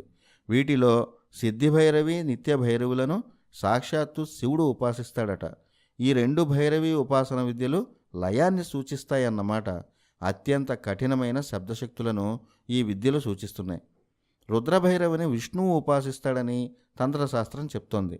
అంటే విశ్వాన్ని డిస్టర్బ్ చేసే శక్తులను రుద్రభైరవి అనే శబ్దశక్తి పరిష్కరిస్తుందన్నమాట. ఈ భైరవీ శక్తులను ఉపాసన చేయడం సామాన్యులకు అంత సులభం కాదు. చేసినా ఆ శబ్దశక్తులను తట్టుకునే శక్తి మన శరీరానికి ఉండదు. 20,000 హెజ్జుల కన్నా పెద్ద శబ్దాలను మన చెవి వినలేదు. బలవంతంగా వినాలని ప్రయత్నిస్తే కపాలమోక్షమే. త్రిపుర భైరవి శబ్దశక్తికి నిజరూపమే నరసింహస్వామి అని కొన్ని తంత్రశాస్త్రాలు చెప్తున్నాయి. సింహం గర్జిస్తే మన ఒళ్ళు జలధరిస్తుంది. అలాంటిది నరసింహస్వామి గర్జిస్తే తట్టుకోవడం సామాన్యుల వల్ల అవుతుందా? అది త్రిపుర భైరవి శబ్దశక్తి అంటే. త్రిపుర భైరవి ఆవిర్భావం వెనుక ఒక తంత్ర కథ కూడా ఉంది. ఒకసారి కాళికాదేవి ఏకాంతంగా కూర్చొని మళ్ళీ గౌరీదేవిగా మారితే బాగుండని అనుకున్నారట. అలా అనుకున్న వెంటనే కాళీ మాయమైంది. అంటే కాలమే స్తంభించిపోయిందన్నమాట. కాలమే లేకపోతే సృష్టి ఎలా నడుస్తుంది? కాలానికి ఓ రీప్లేస్మెంట్ ఉండాలి కదా. అందుకే కాళీని రీప్లేస్ చేసేందుకు మహాకాళేశ్వరుడు వచ్చాడంట. కాలానికి అధిపతి మహాకాళేశ్వరుడు. కాళీ ఎక్కడికి వెళ్ళిందని అటుగా వచ్చిన నారదుడిని మహాకాళుడు అడిగాడు. మేరు పర్వతం దగ్గర చూశానని నారదుడు చెప్పాడు. అప్పుడు మహాకాళుడు కాళీ దగ్గరకు వెళ్ళాడు. ఎందుకు వెళ్ళిపోయావని కాళీని అడిగాడు. ఆ మాటకు ఆమెకు కోపం వచ్చింది. ఆ ఆవేశం నుంచి అంటే కాలం నుంచి ఒక అందమైన రూపం బయటకు వచ్చింది. ఆ రూపం ఛాయ అంటే నీడ మహాకాళుడి హృదయంలో కనిపించింది. ఆమె ఎవరు అని కాళీ అడిగింది. నీ దేహం నుంచి వచ్చిన 16 ఏళ్ల ఈ కన్య భువనేశ్వరి. నా హృదయంలో కనిపించిన ఆ నీడ త్రిపుర భైరవి అన్నాడు మహాకాళుడు. ఈ కథను డీకోడ్ చేస్తే కాలం నుంచి పుట్టిన శక్తి భువనేశ్వరి. అంటే కాలమే ఈ సృష్టిని నడిపిస్తోంది. ఆ భువనేశ్వరి నీడ త్రిపుర భైరవి. అంటే సృష్టికి శక్తినిచ్చే శబ్దశక్తి ఓంకారం. బిగ్ బ్యాంగ్ థియరీని ఇది చెప్తోంది. కాలానికి సృష్టికి ఓంకార శబ్దానికి ఉన్న లింక్ని, సృష్టి ఆవిర్భావ సమయంలో ఏర్పడిన సూపర్ న్యాచురల్ పవర్స్ని ఈ కథ చెప్తోంది. ఇలా ఏర్పడిన త్రిపుర భైరవి శక్తి అత్యంత శక్తివంతమైనది. అందుకే ఓంకార జపాన్ని ఓ హద్దు దాటి చేస్తే మనలో వైరాగ్యం వచ్చేస్తుంది. ఆ ఓంకారంలోనే కలిసిపోవాలన్న ధ్యాస వస్తుంది. ఆ శబ్దశక్తి ఆ యోగిని ఆవహిస్తుంది. అందుకే సంసారంలో ఉన్నవారు అతిగా ఓంకార ధ్యానం చెయ్యకూడదని ఓ హద్దు వరకే చేయాలని పెద్దలు చెప్తుంటారు. అంత శక్తివంతమైనది త్రిపుర భైరవి. మహాకాలుడు చేసే ప్రళయ తాండవాన్ని త్రిపుర భైరవి శాంతింపచేస్తుందని తంత్రశాస్త్రం చెప్తోంది. అంటే కాలాన్ని నియంత్రించే శక్తి త్రిపుర భైరవి. ఆ మహాకాళేశ్వరుడినే నియంత్రించే శక్తి త్రిపుర భైరవి. అందుకే కాలభైరవుడు, భైరవి గొప్ప శక్తులని భక్తులు భావిస్తారు. ఈ దేవికి ఉన్న ఎర్రని రంగు శబ్దానికి సూచిక. దేవి మెడలో ఉన్న కపాలమాల అక్షరాలకు సూచిక. ఎరుపు రజోగుణానికి సూచిక. అక్ష జపమాల మాటకు సూచిక. చేతిలో ఉన్న పుస్తకం బ్రహ్మజ్ఞానానికి, త్రినేత్రాలు 3 వేదాలకు సూచిక. మొదట్లో ఋగ్, యజుర్, సామవేదాలే ఉండేవి. చక్కని చిరునవ్వు కరుణకు ప్రతీక. ఇలా త్రిపుర భైరవిని ఆరాధిస్తే గొప్ప జ్ఞానం కలుగుతుంది. మీ మాటకు విలువ పెరుగుతుంది. అనుకున్నది జరుగుతుంది. కాలం మీకు తగ్గట్టుగా కలిసి వస్తుంది. త్రిపుర భైరవి భర్త స్థానంలో భైరవుడు ఉంటాడు. తంత్రశాస్త్రం ప్రకారం ఆ భైరవుడే రుద్రుడు. ఋగ్వేదంలో కనిపించే రుద్రుడి శాంతరూపమే ప్రస్తుతం మనం పూజించే శివుడు. భైరవి శాంతరూపమే దుర్గా. ఎలాంటి కష్టాన్నైనా దాటించేది కనుక ఆమెకు దుర్గా అనే పేరు వచ్చింది. దశమహావిద్యల్లో భైరవి, తార, త్రిపుర సుందరి ఈ ముగ్గురు జ్ఞానదేవతలు, వాక్కుకి అధిదేవతలు. త్రిపుర భైరవినే చండీ అని కూడా అంటారు. చండీ యాగంలో మూలదేవత త్రిపుర భైరవి ఉగ్రరూపమే. యోగశాస్త్రంలో మూలాధార చక్రంలో కుండలిని అధిదేవత భైరవి. భైరవి ఉపాసన వల్ల సాధకుడి శరీరంలో ఉన్న కుండలిని జాగృతం అవుతుంది. ఉత్తర భారతదేశంలో భైరవి ఆరాధన ఎక్కువగా కనిపిస్తుంది. భైరవి ఉపాసన చేసే స్త్రీలు సిద్ధులు కలిగి ఉంటారు. రామకృష్ణ పరమహంస గురువుల్లో ఒకరు భైరవి బ్రాహ్మణి అనే స్త్రీ. ఈ ఉపాసన వామాచారం, దక్షిణాచారం 2 విధానాల్లోనూ చేస్తారు. దక్షిణాచారంలో కుమారి పూజ, నారీ పూజ ఈ 2 భైరవి ఉపాసనలే. ఇవి అత్యంత శక్తివంతమైన దశమహావిద్యల్లో ఒకటైన త్రిపుర భైరవి విశేషాలు. దశమహావిద్యల్లో 6వ విద్య చిన్నమస్తాదేవి. పేరే కాదు, ఈ దేవత స్వరూపం కూడా విచిత్రమే. దశమహావిద్యల్లో అత్యంత శక్తివంతమైన, భయం పుట్టించే రూపాల్లో చిన్నమస్తాదేవి ఒకటి. ఈ దేవినే వజ్ర వైరోచిని, ప్రచండ చండీ అని కూడా అంటారు. సాధారణంగా బండి మంచి స్పీడ్లో వెళ్ళాలంటే 4th గేర్ లేదా 5th గేర్లో వెళ్ళాలి. బండికి గేర్లు ఉంటాయి కాబట్టి ఆ వేగంలో వెళ్ళగలం. లైఫ్కి ఆ గేర్లేమీ ఉండవు. కానీ కొన్ని పనుల కోసం వర్క్ ఫోర్స్ ఎక్కువగా చేయాల్సి ఉంటుంది. మరి ఆ ఫోర్స్ ఎక్కడి నుంచి వస్తుంది? మనిషికి భగవంతుడు ఎన్నో శక్తులు ఇచ్చాడు. మనలో ఉన్న కొన్ని శక్తుల గురించి మనకే తెలియదు. ఆ శక్తులకు సృష్టిలో ఉన్న అద్భుత శక్తులు తోడైతే మన లైఫ్ కూడా 5th గేర్లో రైమని వెళ్తుంది.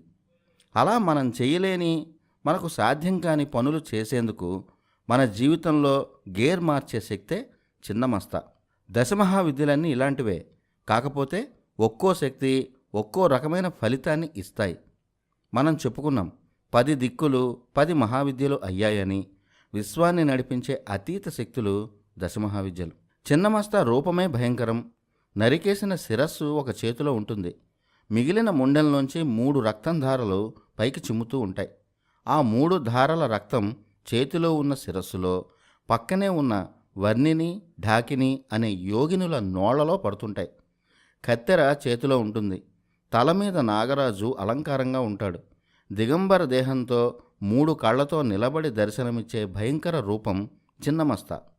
అయితే ఇంత భయంకర ఆకారం ఓ దేవతకు ఎందుకుంటుంది?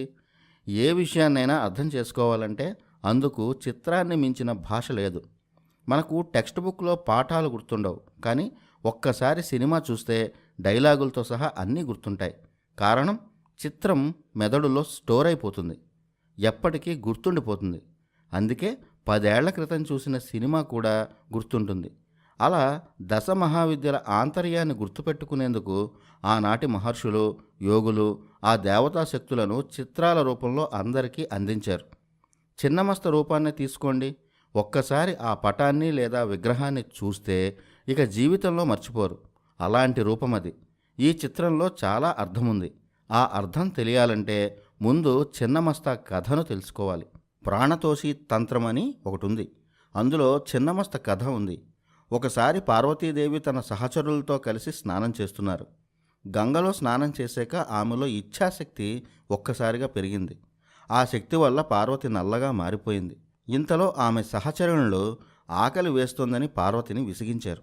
దాంతో ఆమెకు కూడా చాలా కోపం వచ్చింది. వెంటనే ఓ ఖడ్గాని సృష్టించి ఆమె తలను ఆమె నరుక్కొని ఆ తలను చేతుల్లోకి తీసుకుంది. మొండెం నుంచి 3 ధారలుగా రక్తం చిమ్మింది. ఒకటి పార్వతీదేవి తలపై పడింది. మిగిలిన 2 ధారలు పార్వతితో పాటు వచ్చిన ఢాకిని వన్నిని నోట్లో పడ్డాయి. అలా వారిద్దరూ తమ ఆకలి తీర్చుకున్నారు. మస్తకం చిన్నా భిన్నమైంది కాబట్టి ఆమెకు చిన్న మస్త అనే పేరు వచ్చింది. ఈ కథను మనం డీకోడ్ చేస్తే చాలా విషయాలు కనుక్కోవచ్చు. చిన్నమస్తకు ఇటువైపు నల్ల రంగులో ఉండే ఢాకిని తమోగుణానికి ప్రతీక, మరోవైపు ఎర్ర రంగులో ఉండే వన్నిని రజోగుణానికి ప్రతీక. మనం ఏది సాధించాలన్నా మనలో అడ్డుపడే అహంకారాలు, ఇగోలే ఈ ఢాకిని వన్నిని. రజోగుణం అంటే మోహం.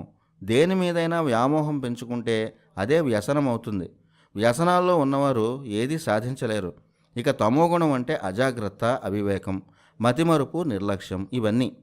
ఇవి ఉన్నవాళ్ళు ఏమీ సాధించలేరు. కానీ వాటిని వదిలించుకోవాలంటే మనలో ఇచ్ఛాశక్తిని ప్రేరేపించాలి. ఇచ్ఛాశక్తి అంటే మన లక్ష్యం. ఏదైనా సాధించాలి అన్న కోరిక ముందు మన మెదడులో కలగాలి. అది కలగకుండా ఇచ్ఛాశక్తిని సాధించలేం. ఆ పని ఎలా సాధించాలి అని ఆలోచించడమే జ్ఞానశక్తి. ఇలా మనలో ఇచ్ఛాశక్తిని నిద్రలేపితే అంతవరకు మనల్ని నిద్రలో ఉంచిన వ్యసనాలు, అహంకారాలు మాయమవుతాయి. అప్పుడు మనం అనుకున్నది నెరవేరుతుంది. ఇదే చిన్నమస్త రూపంలో ఉన్న అంతరార్థం. ఆ ఇచ్ఛాశక్తిని నిద్ర లేపాలంటే మన కుండలిని వ్యవస్థను నిద్ర లేపాలి. అందుకు ఉపాసన, ధ్యానం తప్ప వేరే మార్గాలేవీ లేవు. చిన్నమస్త బీజాక్షరాలకు ఆ శక్తి ఉంది. చిన్నమస్త ఉపాసన చేస్తే జ్ఞానం లభిస్తుంది. జ్ఞానశక్తి వల్ల ఇచ్ఛాశక్తి పెరుగుతుంది. చిన్నమస్తను ఉపాసిస్తే కాని పనంటూ ఏమీ లేదంటారు. శత్రు సంహారం నుంచి రాజ్యాధికారం వరకు అన్నీ ఇచ్చే దేవత చిన్నమస్త. జలంధర్లో చింతాపూర్జీ అనే చోట చిన్నమస్తా పీఠం ఉంది. ఈ పీఠం చిన్నమస్తాదేవిని చింతాపూర్ణి, వజ్రేశ్వరి, వజ్రవారాహి, విరూప అనే పేర్లతో పూజిస్తూ ఉంటారు. టిబెట్ ప్రాంతంలో ఉన్న బౌద్ధులు ఈ పీఠానికి వచ్చి చిన్నమస్తను ఆరాధిస్తారు. రాక్షసుల్లో హిరణ్యకశిపుడు చిన్నమస్తాను ఆరాధించారు. అందుకే ఆయన్ను వజ్ర వైరోచనేయుడు అని పిలుస్తారు. అగ్నిని కూడా వైరోచనేయ అని పిలుస్తారు. చిన్నమస్తలో ఉన్న అసలు టెక్నికల్ విషయం మణిపూరక చక్రం. మన శరీరంలో 7 చక్రాలు ఉంటాయి. మొదటిది మూలాధారం. ఇది వెన్నుముక అట్టడుగు పూసకు దగ్గరగా ఉంటుంది. ఇది మన డైజెస్టివ్ సిస్టమ్ని పనిచేసేలా చేస్తుంది. రెండవది స్వాధిష్టానం, జననాంగానికి కొంచెం పైన ఉంటుంది. మూడవది మణిపూరం, అది బొడ్డు కింద ఉంటుంది. 4 అనాహతం, ఇది పక్కటెముకలు కలిసే ప్రాంతంలో ఉంటుంది. 5వది విశుద్ధి, అది కంఠం కింద ఉండే గుంట ప్రాంతంలో ఉంటుంది. ఆజ్ఞాచక్రం 6వది, ఇదే మనకు కమాండ్స్ ఇస్తూ ఉంటుంది. అది కనుబొమల మధ్య ఉంటుంది. 7వ చక్రం సహస్రార చక్రం, దీన్ని బ్రహ్మరంధ్రం అని కూడా అంటారు. నడి నెత్తి మీద ఉంటుంది. పిల్లలు పుట్టినప్పుడు నెత్తి మీద మెత్తగా ఉంటుంది. ఆ ప్రాంతమే సహస్రార చక్రం. వీటిలో మణిపూరక చక్రం అగ్నిస్థానం. ఆకలి వేయడం, తిన్న ఆహారాన్ని శక్తిగా మార్చడం, ఇవన్నీ మణిపూరక చక్రం చేసే పనులు. చిన్నమస్త బీజాక్షరాలు మణిపూరక చక్రాన్ని స్పందింపచేస్తాయి. అక్కడి నుంచి వజ్రనాడి ద్వారా శక్తి ప్రవహించి మనలో ఆ కోరికలను తీర్చుకునే శక్తిని చిన్నమస్త ప్రేరేపిస్తుంది. అందుకే ఆమెను వజ్ర వైరోచిని అంటారు. బౌద్ధులు తారా ఉపాసనను తీవ్రంగా చేస్తారు. తారా ఉపాసనతో పాటు చిన్నమస్త ఉపాసనను కూడా బాగా చేస్తారు. అయితే వారు చిన్నమస్త దేవత స్థానంలో వజ్రాయుధాన్ని ధరించి వరాహముఖం కలిగిన వజ్ర వారాహి అనే పేరుతో ఉపాసిస్తారు.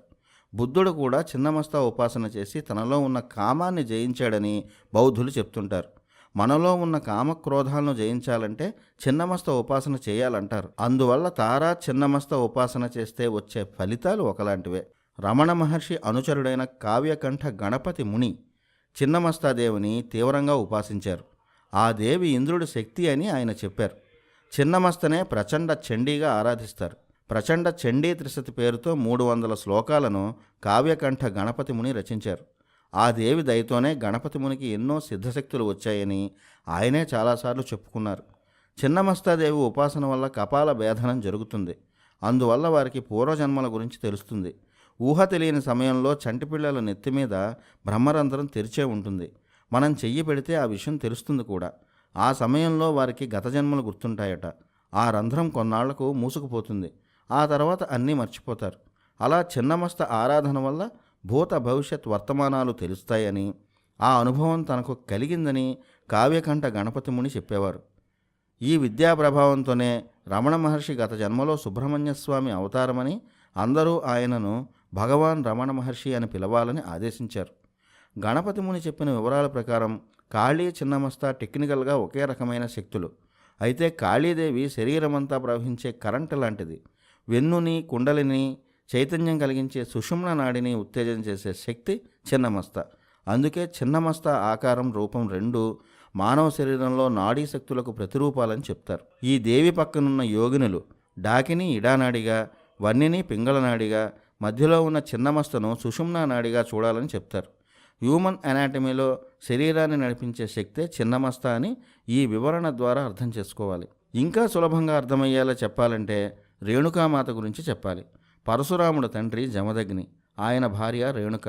తండ్రి కోరిక మేరకు రేణుక శిరస్సుని పరశురాముడు ఖండించాడు. ఆమె తల మాహూర్ క్షేత్రంలో కొలువైన ఏకవీరాదేవి శిరస్సులో కలిసిపోయిందని చెప్తారు.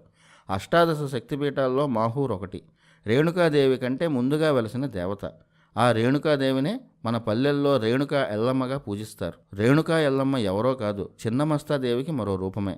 ఎల్లమ్మ అంటే ఎల్లలను రక్షించే అమ్మ అని అర్థం. దిక్కులే మహావిద్యలని మనం చెప్పుకున్నాం. ఆలంపురం జోగులాంబ క్షేత్రంలో ఒకప్పుడు జరిగిన పూజలు రేణుకామాతవే.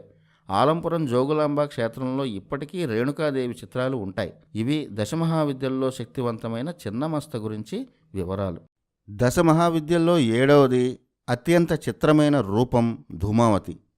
ఈ దేవతకి ఉచ్చాటన దేవత అని పేరు. ఉచ్చాటన అంటే తొలగించడం. తన ఉపాసకుల కష్టాలు తొలగించి అపారమైన సంపదలు ప్రసాదించే దేవతగా ధూమావతికి పేరు. ధూమావతిని ఉపాసించిన వారికి దారిద్ర్యం అనేది దరిదాపుల్లో కూడా ఉండదంటారు. అంతేకాదు, ధూమావతి ఆరాధన వల్ల ఎలాంటి రోగాలైనా తగ్గిపోతాయి, శోకాల నుంచి విముక్తి కలుగుతుంది. ధూమావతి ఆకారమే చాలా చిత్రంగా ఉంటుంది. ఇలాంటి దేవతా రూపాన్ని ఇంకెక్కడా చూడం. పాలిపోయిన ముఖం, మసిబారిన వస్త్రాలు, వేలాడుతున్న అంగాలు, క్రూరమైన చూపులు, విరబూసిన జుట్టు, ముసలితనం వల్ల వచ్చిన కృశించిన శరీరం, కాకిని ధ్వజంగా కలిగిన జెండా ఉన్న రథం మీద కూర్చొని కళావిహీనంగా ఉంటుంది ఈ దేవత. ఎవరైనా మొదటిసారి చూస్తే క్షుద్రదేవతే అనుకుంటారు. ఈ దేవతకి మరో విచిత్రమైన లక్షణం ఉంది. ధూమావతి విధవరాలుగా కనిపిస్తుంది. ఒక చేతిలో చాట ఉంటుంది, మరో చేత్తో వరాలు ఇస్తూ ఉంటుంది. ధూమం అంటే పొగ, పొగబారిపోయిన రూపంతో ఉంటుంది కాబట్టి ఆమె పేరు ధూమావతి. మహావిద్యల్లో దేవతలందరికంటే విచిత్రంగా, విభిన్నంగా కనిపించే రూపం ధూమావతి. మహాకాళికి కాళేశ్వరుడు, త్రిపుర భైరవికి త్రిపుర భైరవుడు, త్రిపుర సుందరికి మహాకామేశ్వరుడు పురుష శక్తులుగా ఉంటారు. కానీ ధూమావతి విధవరాలుగా కనిపిస్తుంది. వేదాల్లో ఈ శక్తిని రాత్రికి చిహ్నంగా చూశారు. చీకటి అంటే తమస్సు, అందుకే ఈమెకు తమోదేవిగా కూడా పేరుంది. అలాగే అలక్ష్మి అంటే దారిద్ర్యానికి స్వరూపమైన జ్యేష్ఠాదేవిగా కూడా పేరుంది. మన జీవితాల్లో ఉండే దారిద్ర్యమే జ్యేష్ఠాదేవి. మన దారిద్ర్యాలను తరిమేసే శక్తి ధూమావతి. అందుకే ధూమావతి ఆరాధనతో దారిద్ర్యాలు లేచిపోతాయి. ఈమె కథ కూడా విచిత్రంగా ఉంటుంది. దక్ష ప్రజాపతి చేసిన దక్షయజ్ఞం గురించి పురాణాల్లో అందరూ వినే ఉంటారు. ఆ యజ్ఞానికి పిలవకపోయినా తండ్రి అన్న మమకారంతో శివుడి భార్య సతీదేవి వెళ్ళింది. అక్కడ తండ్రే సతీదేవిని అవమానించాడు. ఆ బాధతో సతీదేవి హోమాగ్నికి ఆహుతి అయింది. సతీదేవి శరీరం బూడిదగా మారింది. ఆ బూడిద నుంచి వెలువడిన శక్తి ధూమావతి. అలా ఆవిర్భవించిన ధూమావతి శక్తి అక్కడ ఉన్నవారందరినీ చంపేసింది. అలా ఉచ్చాటన శక్తిగా అప్పటి నుంచి ధూమావతికి పేరు వచ్చింది. ఈమె ఆవిర్భావం గురించి మరో విచిత్రమైన కథ ఉంది. ఓసారి కైలాసంలో పార్వతీ పరమేశ్వరులు కొలువై ఉన్నారు. ఆ సమయంలో పార్వతీదేవికి విపరీతమైన ఆకలి వేసింది. ఆ విషయం చెబితే ధ్యానంలో ఉన్న శివుడు పట్టించుకోలేదట. అప్పుడు పార్వతికి తీవ్రమైన ఆగ్రహం వచ్చి భర్త అయిన శివుడినే అమాంతం మింగేసిందట. వెంటనే ఆమె శరీరం బూడిద రంగులోకి మారిపోయింది. పార్వతి శరీరంలో ఉన్న శివుడు ఆమెతో ఇలా అన్నాడట: భర్తను మింగేసి బూడిద రంగులోకి మారి విధవరాలివైన నువ్వు ఈ రోజు నుంచి ధూమావతి అనే పేరుతో పిలవబడతావు అన్నాడట. అలా ధూమావతి ఆవిర్భవించిందని తాంత్రికులు చెప్తారు. ఈ కథ వెనుక అర్థం, సృష్టి ఎక్కువైనప్పుడు ఆ సృష్టిని బ్యాలెన్స్ చేసే పని శివుడిది. అంటే విశ్వానికి ఎక్కువైన ప్రతి పదార్థాన్ని ఓ శక్తి లయం చేసుకుంటుంది. ఆ లయకారుడి శక్తినే శివం అన్నాం. ఆ లయకారుడినే లయం చేసుకునే శక్తి ఒకటి ఉంది. ఆ శక్తే ధూమావతి. అంటే సృష్టిని కూడా అంతం చేయగలిగే శక్తి ధూమావతి. అలాంటి శక్తిని పొందాలంటే ఎంతో ఉపాసన చేయాలి. మనిషి జీవితంలో బాధలు, కష్టాలు ఇవి దుఃఖానికి ప్రతిరూపాలు. ఈ దుఃఖానికి కారణాలు రుద్రుడు, యముడు, వరుణుడు, నివృత్తి. రుద్రుడు మన శక్తిని లయం చేస్తూ ఉండే శక్తి. అందువల్ల మన శరీరంలో వేడిలో మార్పులు వచ్చి జ్వరం, పిచ్చి, దాహం ఇలాంటివన్నీ వస్తాయి. యముడి సంగతి తెలిసిందే, మరణం. మరణం అంటే చనిపోవడం ఒకటే కాదు. యముడు చాలా రకాల మరణాలను చూపిస్తాడు. అవి మూర్ఛవ్యాధులు, పక్షవాతం, ప్రధానమైన అంగాలను కోల్పోవడం, ఇవి కూడా మరణంతో సమానమే. ఈ రోగాలకు కారణం యముడే. వరుణుడు. వర్షాలు ఎక్కువైతే వరదలు, తక్కువైతే కరువులు. ఏదైనా కష్టమే. ఈ కష్టాల వల్ల ఆకలి, ఏడుపులు, కొట్లాటలు, పేదరికం ఇవన్నీ వస్తాయి. ఋతువులు సరిగ్గా వాటి పని అవి చేయకపోతే ఆ ఫలితాన్నే నైరుతి అంటాం. ప్రకృతి సహకరించకపోతే ప్రతి క్షణం కష్టమే కదా. ఇవన్నీ మన కష్టాలకు కారణాలు. ముఖ్యంగా నివృతే ధూమావతి. అంటే ప్రకృతి మనకు సహకరించకపోవడం వల్ల వచ్చే కష్టాలే ధూమావతి. ధూమావతి ఆగ్రహమైతే ప్రకృతి కల్లోలం. ఆమె అనుగ్రహం దక్కితే మనకు కలిసి వచ్చే కాలం. ఇదే ధూమావతి అంతరార్థం. ప్రకృతి బాగుంటే ఏ రోగాలు ఉండవు, పంటలు బాగా పండుతాయి, అందరికీ పని దొరుకుతుంది, వ్యాపారాల్లో లాభాలు వస్తాయి. అన్నీ శుభ శకునాలే ఉన్నప్పుడు దుఃఖం ఎందుకుంటుంది? సంపదలు లభిస్తాయి. మనం బలవంతులమని తెలిస్తే ఏ శత్రువు దగ్గరికి రాడు.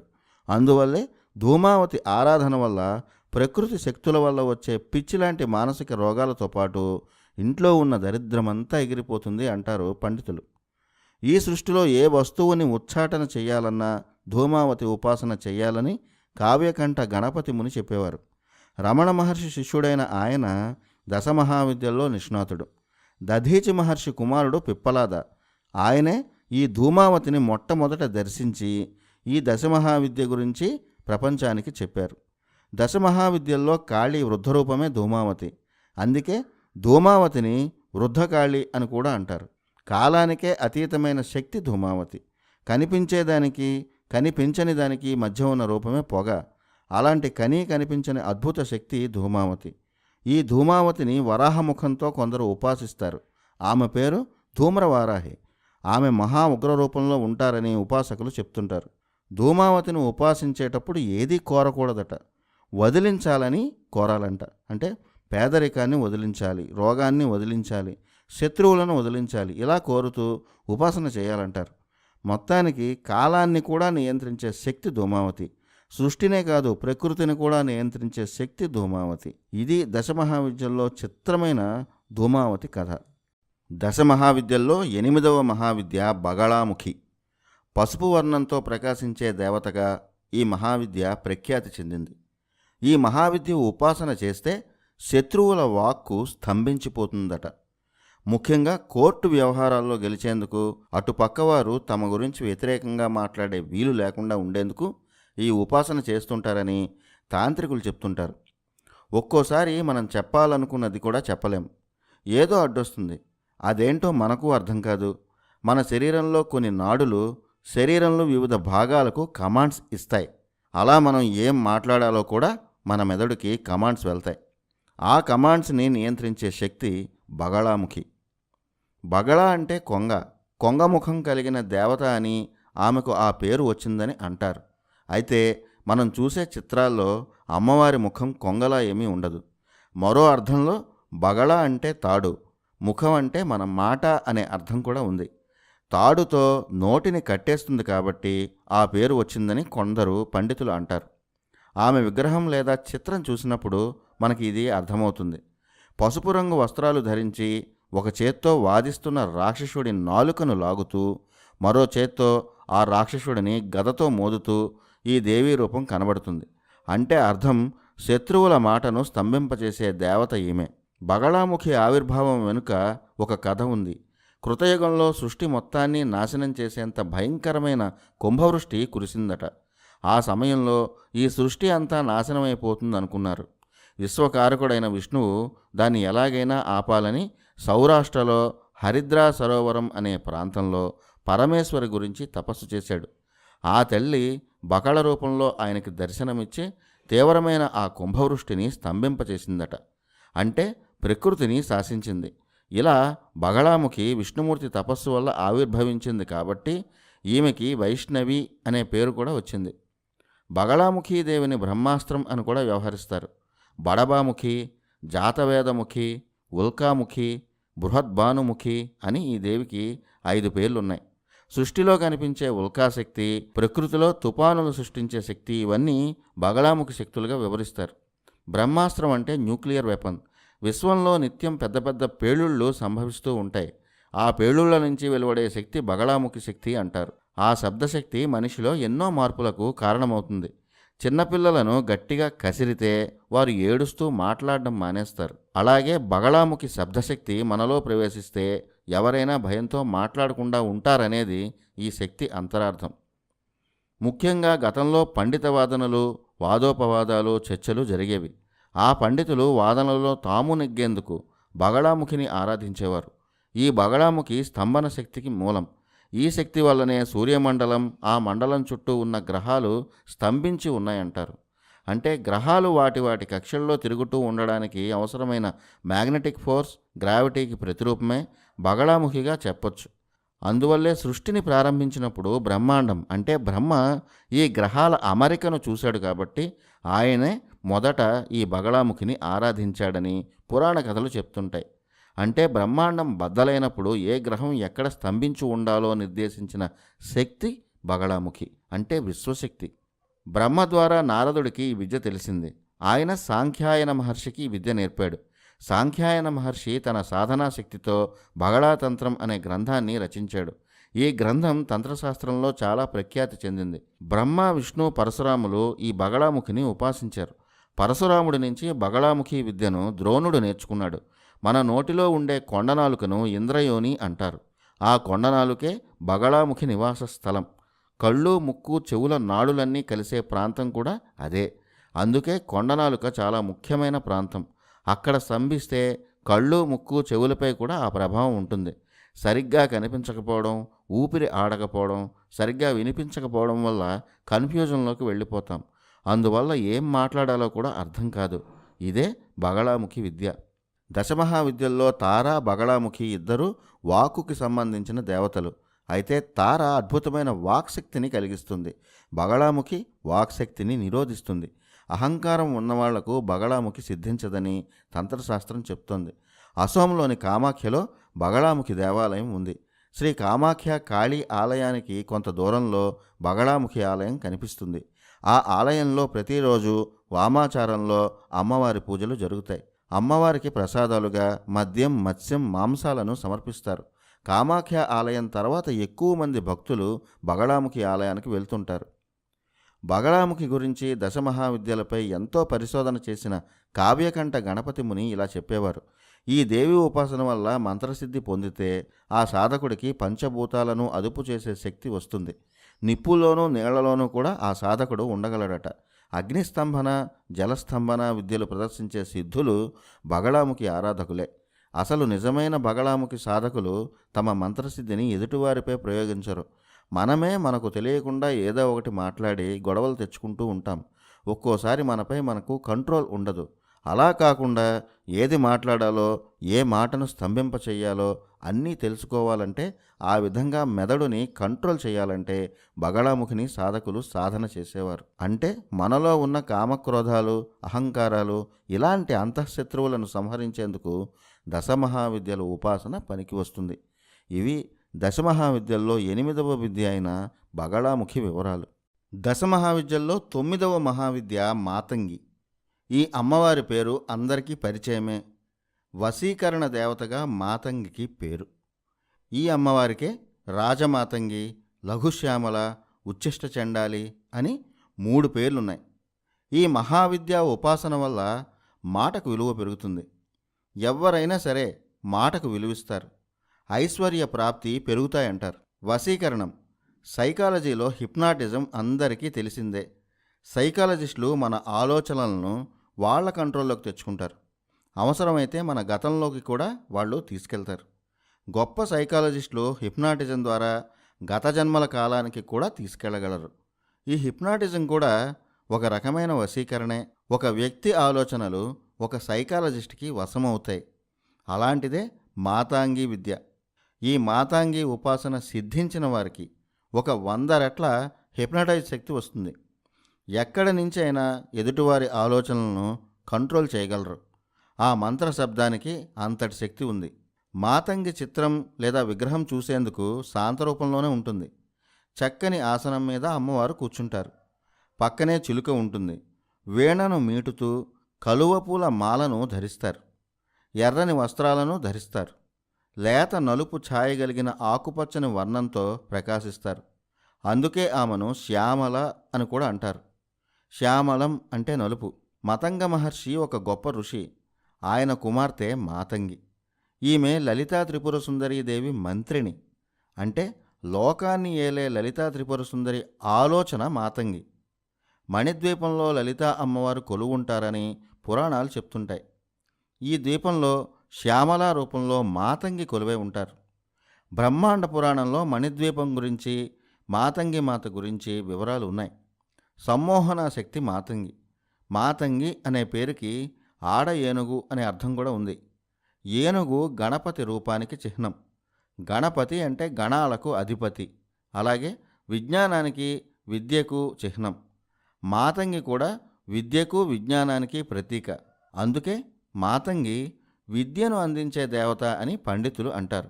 మాతంగి మాత ఎలా ఆవిర్భవించారో అగస్త్య మహర్షికి హయగ్రీవుడు చెప్పాడు. మతంగ మహర్షి గొప్ప తపస్సు చేస్తుండేవాడు. ఆయన కొత్త లోకాలను కూడా సృష్టించే శక్తిమంతుడు. ఆయన చాలా కాలం రాజరాజేశ్వరీదేవి మంత్రిని అయిన శ్యామలాదేవి గురించి తపస్సు చేశాడు. ఆ తపస్సుకు మెచ్చిన శ్యామలాదేవి ప్రత్యక్షమై వరం కోరుకోమంది. తనకు ఒక దేవతాశక్తికి తండ్రిని కావాలని ఉందని కోరాడు. తనకు కూతురుగా జన్మించాలని శ్యామలాదేవిని కోరాడు మతంగుడు. తదాస్తు అన్నది శ్యామలాదేవి. మతంగుడి భార్య సిద్ధిమతి. ఆమె గర్భాన శ్యామలాదేవి మాతంగిగా జన్మించారు. బిడ్డగా జన్మించిన మాతంగి మాతనే లఘుశ్యామల అంటారు. ఇది మాతంగి మాత ఆవిర్భావం వెనుక కథ. శ్రీ లలితాదేవి కొలువైన మణిద్వీపంలో ఉన్న బంగారు ప్రాకారం శ్యామలాదేవి నివాసస్థానం. ఆ ప్రాకారంలో కదంబవనంలో శ్యామలాదేవి కొలువై ఉంటారు. కదంబ వృక్షాలు అంటే కడిమి చెట్లు. దశమహావిద్యల్లో బగళాముఖి వాక్కుని స్తంభింపజేస్తుంది. మాతంగి వాక్ ప్రవాహాన్ని ప్రసాదిస్తుంది. మాతంగి ఉపాసన చేసిన వారు సంగీత సాహిత్యాల్లో రాణిస్తారు. పండితుడిగా మంచి పేరు సంపాదిస్తారు. కాళీ భక్తుడిగా ప్రఖ్యాతి చెందిన కాళిదాసు కాళీదేవితో పాటు మాతంగిని కూడా ఉపాసించాడు. మాతంగి అనుగ్రహాన్ని కూడా పొంది ప్రఖ్యాత కవి అయ్యాడు. మాణిక్య వీణాం ముపలాలయంతీం అనే శ్లోకంలో చివరి వాక్యం మాతంగ కన్యాం మనసా స్మరామి. అంటే మతంగ మహర్షికి పుట్టిన అమ్మ నీకు వందనం అని అర్థం. ఇలా మాతంగిని ఉపాసిస్తే సంగీత సాహిత్యాల్లో అద్భుత భవిష్యత్తు ఉంటుంది. ఆ మంత్రశబ్దాన్ని ఉపాసించగలిగేవాడు ఏ భాషనైనా అవలీలగా నేర్చుకోగలడు. దశమహావిద్యల్లో తారాదేవి పశ్యంతి వాక్కుకి, త్రిపుర భైరవి పరావాక్కుకి, మాతంగీదేవి వైఖరి వాక్కుకి అధిపతులు. పశ్యంతి వాక్కు అంటే లోపల ఉపాసన చేయడం, అంటే జ్ఞానం లోపల ఉంటుంది. వైఖరి అంటే గట్టిగా ఉపాసించడం. సంగీతం అంటే పాటలు పాడతారు. పాట వినిపించాలంటే బయటకు గట్టిగా పాడాలి. పైగా ఎంతోమంది సభలో ఉన్న మొహమాటం లేకుండా రాగాలతో మరిపించాలి. అలాంటి వాక్శక్తి వైఖరి. అలాంటి శక్తి మాతంగి ఉపాసన ద్వారా కలుగుతుంది. సరస్వతీదేవికి మరో తాంత్రిక రూపమే మాతంగి. అందుకే ఈమె కూడా వీణతోనే దర్శనమిస్తారు. ఈమె బీజమంత్రాల్లో కూడా సరస్వతీ బీజమంత్రాలు కలిసి ఉంటాయి. అలా కవిత్వ ప్రధానిగా, సంగీత సాహిత్యాలతో అందరూ చప్పట్లు కొట్టేంత పారవస్యంలో ముంచే వశీకరణ మాతగా మాతంగి ప్రసిద్ధి చెందారు. ఈమె ఉపాసన కూడా విచిత్రంగా ఉంటుంది. కొన్ని మంత్రాలను తాంబూలం నములుతూ ఉపాసన చేయాలి. అలాగే తినగా మిగిలిన అన్నాన్ని లేదా సగం తిన్న ఆహారాన్ని మాతంగికి ప్రసాదంగా పెడతారు. దీనినే బలి అని కూడా అంటారు. బలి అంటే ఇక్కడ జీవహింస కాదు, మిగిలిన అన్నాన్ని ప్రసాదంగా పెట్టడాన్ని బలి అంటారు. లలితా సహస్రనామాల్లో చతుషష్ఠి కళలు అనే మంత్రం ఒకటి ఉంది. చతుషష్ఠి అంటే 64 కళలు అని అర్థం. ఆ కళలన్నిటికీ మాతంగి అధిదేవత. ఆ కళలతో అందరినీ ఆకట్టుకోవడమే వశీకరణం. మాతాంగి మాత శక్తి చెవులు ఆలోచనల్లో కొలువై ఉంటుంది. సంగీత సాహిత్యాలను వినడం, విన్న తర్వాత ఆలోచనల్లో ఆస్వాదించడం జరుగుతుంటాయి. ఈ రెండు శక్తులను మాతాంగి మాత ఇస్తారు. మాతాంగి మాత ఉపాసన చేసిన వారికి ఆ మంత్రమే నాదమై శరీరంలో ఉన్న అన్ని నాడులను ఉత్తేజితం చేస్తాయి. సంగీత శక్తి లేదా సాహిత్య శక్తిని ఆ నాడులు ప్రేరేపిస్తాయి. అందుకే సంగీతంలో గొప్ప స్థాయికి వెళ్ళినవారు, వెళ్ళాలి అనుకునేవారు మాతాంగి ఉపాసన చేస్తారు. ఉపనిషత్తుల ప్రకారం ఈ సృష్టిని నడిపించేది శబ్దం, ఈ ప్రపంచాన్ని నడిపించేది మాట. మనం ఎలా మాట్లాడతాం, ఎలా కమ్యూనికేట్ చేస్తాం అన్నదాని మీదే మన జీవితాలు ఆధారపడి ఉన్నాయి. ఎదుటివారిని ఆకట్టుకునేలా మాట్లాడితే మనం అనుకున్న లక్ష్యానికి వెళ్ళిపోతాం. ఎదుటివారిని చిరాకు పరిచేలా మాట్లాడితే వచ్చిన పని కూడా చెడిపోతుంది. అందువల్ల ఈ ప్రపంచాన్ని నడిపించే మంత్రం మాటే. అలాగే సంగీతం, సాహిత్యం. సంగీతం ఆనందానికి సంకేతం, సాహిత్యం ఆలోచనకు సంకేతం. ఈ రెండూ కూడా శబ్దానికి ప్రతిరూపాలే. అలా మంచి వక్తగా మారాలన్నా, మంచి రచయిత కావాలన్నా, సంగీతం, నాట్యం ఇలాంటి వాటిలో శిఖర స్థాయికి చేరుకోవాలన్నా మాతంగిని ఉపాసిస్తారు కళాకారులు. సాక్షాత్ లలితా త్రిపుర సుందరీదేవికే ఆలోచనా శక్తి మాతంగి. అంటే భౌతిక రూపం లలిత అమ్మవారిదే అయినా ఆమె మాట, ఆలోచన రూపం మాతంగే. అంతటి అమ్మవారే తన ఆలోచనా శక్తిగా, తన మాటగా మాతంగిని నియమించుకున్నారంటే మాతంగి మాత శక్తి ఏంటో అర్థమవుతుంది. బౌద్ధులు మాతంగి మాతను ఉపాసిస్తారు. అందుకే మంచి మాట, మంచి పాట ఈ రెండూ కావాలంటే మాతంగిని ఉపాసించమంటారు పండితులు. ఇవి దశమహావిద్యల్లో 9వ విద్య మాతంగి గురించి విశేషాలు. దశమహావిద్యల్లో 10వది, చివరిది అయిన మహావిద్య కమలాత్మిక. లక్ష్మీదేవికి తాంత్రిక రూపమే కమలాత్మిక. సకల ఐశ్వర్యాలను అందించే మాత కమలాత్మిక అని తంత్రశాస్త్రం చెప్తోంది. కమలాత్మికను అర్థం చేసుకోవాలంటే ఒక మ్యాథమెటికల్ ఫార్ములాలో ఉండే ఆ అమ్మ మంత్రాన్ని తీసుకొని ఎనలైజ్ చేయాలి. కమలాత్మిక మంత్రం ఏమిటంటే ఓం శ్రీం హ్రీం శ్రీం కమలే కమలాలయే ప్రసీద ప్రసీద శ్రీం హ్రీం శ్రీం ఓం మహాలక్ష్మై నమః స్వాహ. ఇది ఆ మంత్రం. ఈ మంత్రస్వరూపాన్ని కొంచెం వివరంగా చెప్పుకుందాం. మంత్రాలలో సాధారణంగా ఉండేది ఓం. ఓంకారానికి అనేక అర్థాలు ఉన్నాయి. ఓంకారాన్ని ఇప్పటి ప్రోగ్రామింగ్ భాషలో అర్థం చేసుకోవాలంటే సాఫ్ట్వేర్లో మొట్టమొదటి కోడ్ వర్డ్. అలాగే మంత్రం కూడా ఓంకారంతో మొదలవుతుంది. ఓం అనగానే సృష్టి ప్రారంభమైన కోర్ ప్లేస్కి సంకేతం వెళ్తుంది. బిగ్ బ్యాంగ్ జరిగినప్పుడు మొట్టమొదట వెలువడిన డివైన్ సౌండ్ ఓంకారమే. ఇది చాలాసార్లు చెప్పుకున్నాం. శ్రీం అనగానే అది లక్ష్మీతలానికి సంబంధించిన మంత్రం. సృష్టి ప్రారంభమైన కోర్ ప్లేస్ నుంచి కింద ఉన్న తలం లక్ష్మీతలం. మన ప్రోటోస్పియర్, స్ట్రాటోస్పియర్లలా ఇవి కూడా యూనివర్సల్ స్పియర్లు. ఇక హ్రీం అనగానే విశ్వమంతా వ్యాపించిన పరాశక్తి భువనేశ్వరి శక్తిని హ్రీం అనే మంత్రం ప్రచోదనం చేస్తుంది. అలా ఆలోచన, కోరిక, ఎక్కడికి వెళ్లాలో చెప్పే ఐపీ అడ్రస్ మంత్రం. పైన చూసిన మంత్రం సకల ఐశ్వర్యాలను ప్రసాదించే కమలాత్మికాదేవికి చేరే ఐపీ అడ్రస్.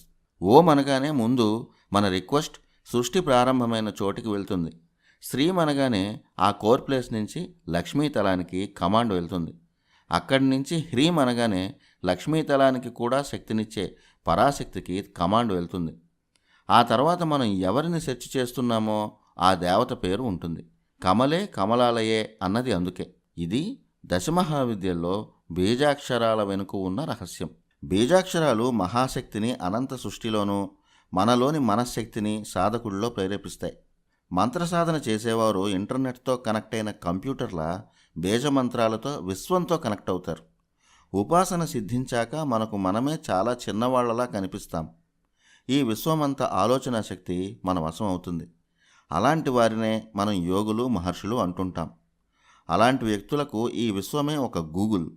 ఏం కావాలన్నా వారు వెతికి తీసుకోగలరు. ఇందుకు బీజాక్షరం అనే సాఫ్ట్వేర్, సాధన అనే ఇంటర్నెట్ మాత్రమే కాదు, ప్రోగ్రామింగ్ లాంటి ఇన్నర్ నెట్ కూడా కావాలి. అంటే మనలో ఉన్న ఆలోచనలను కంట్రోల్ చేసుకోగలిగే శక్తి, మనలో ఉన్న దైవాన్ని గుర్తించి ఉపాసించాలన్నమాట. కమలాత్మిక మంత్రాన్నే తీసుకుంటే ఓం శ్రీం హ్రీం శ్రీంతో మొదలై ఈ మంత్రానికి రివర్స్లో అంటే శ్రీం హ్రీం శ్రీం ఓంతో ముగుస్తుంది.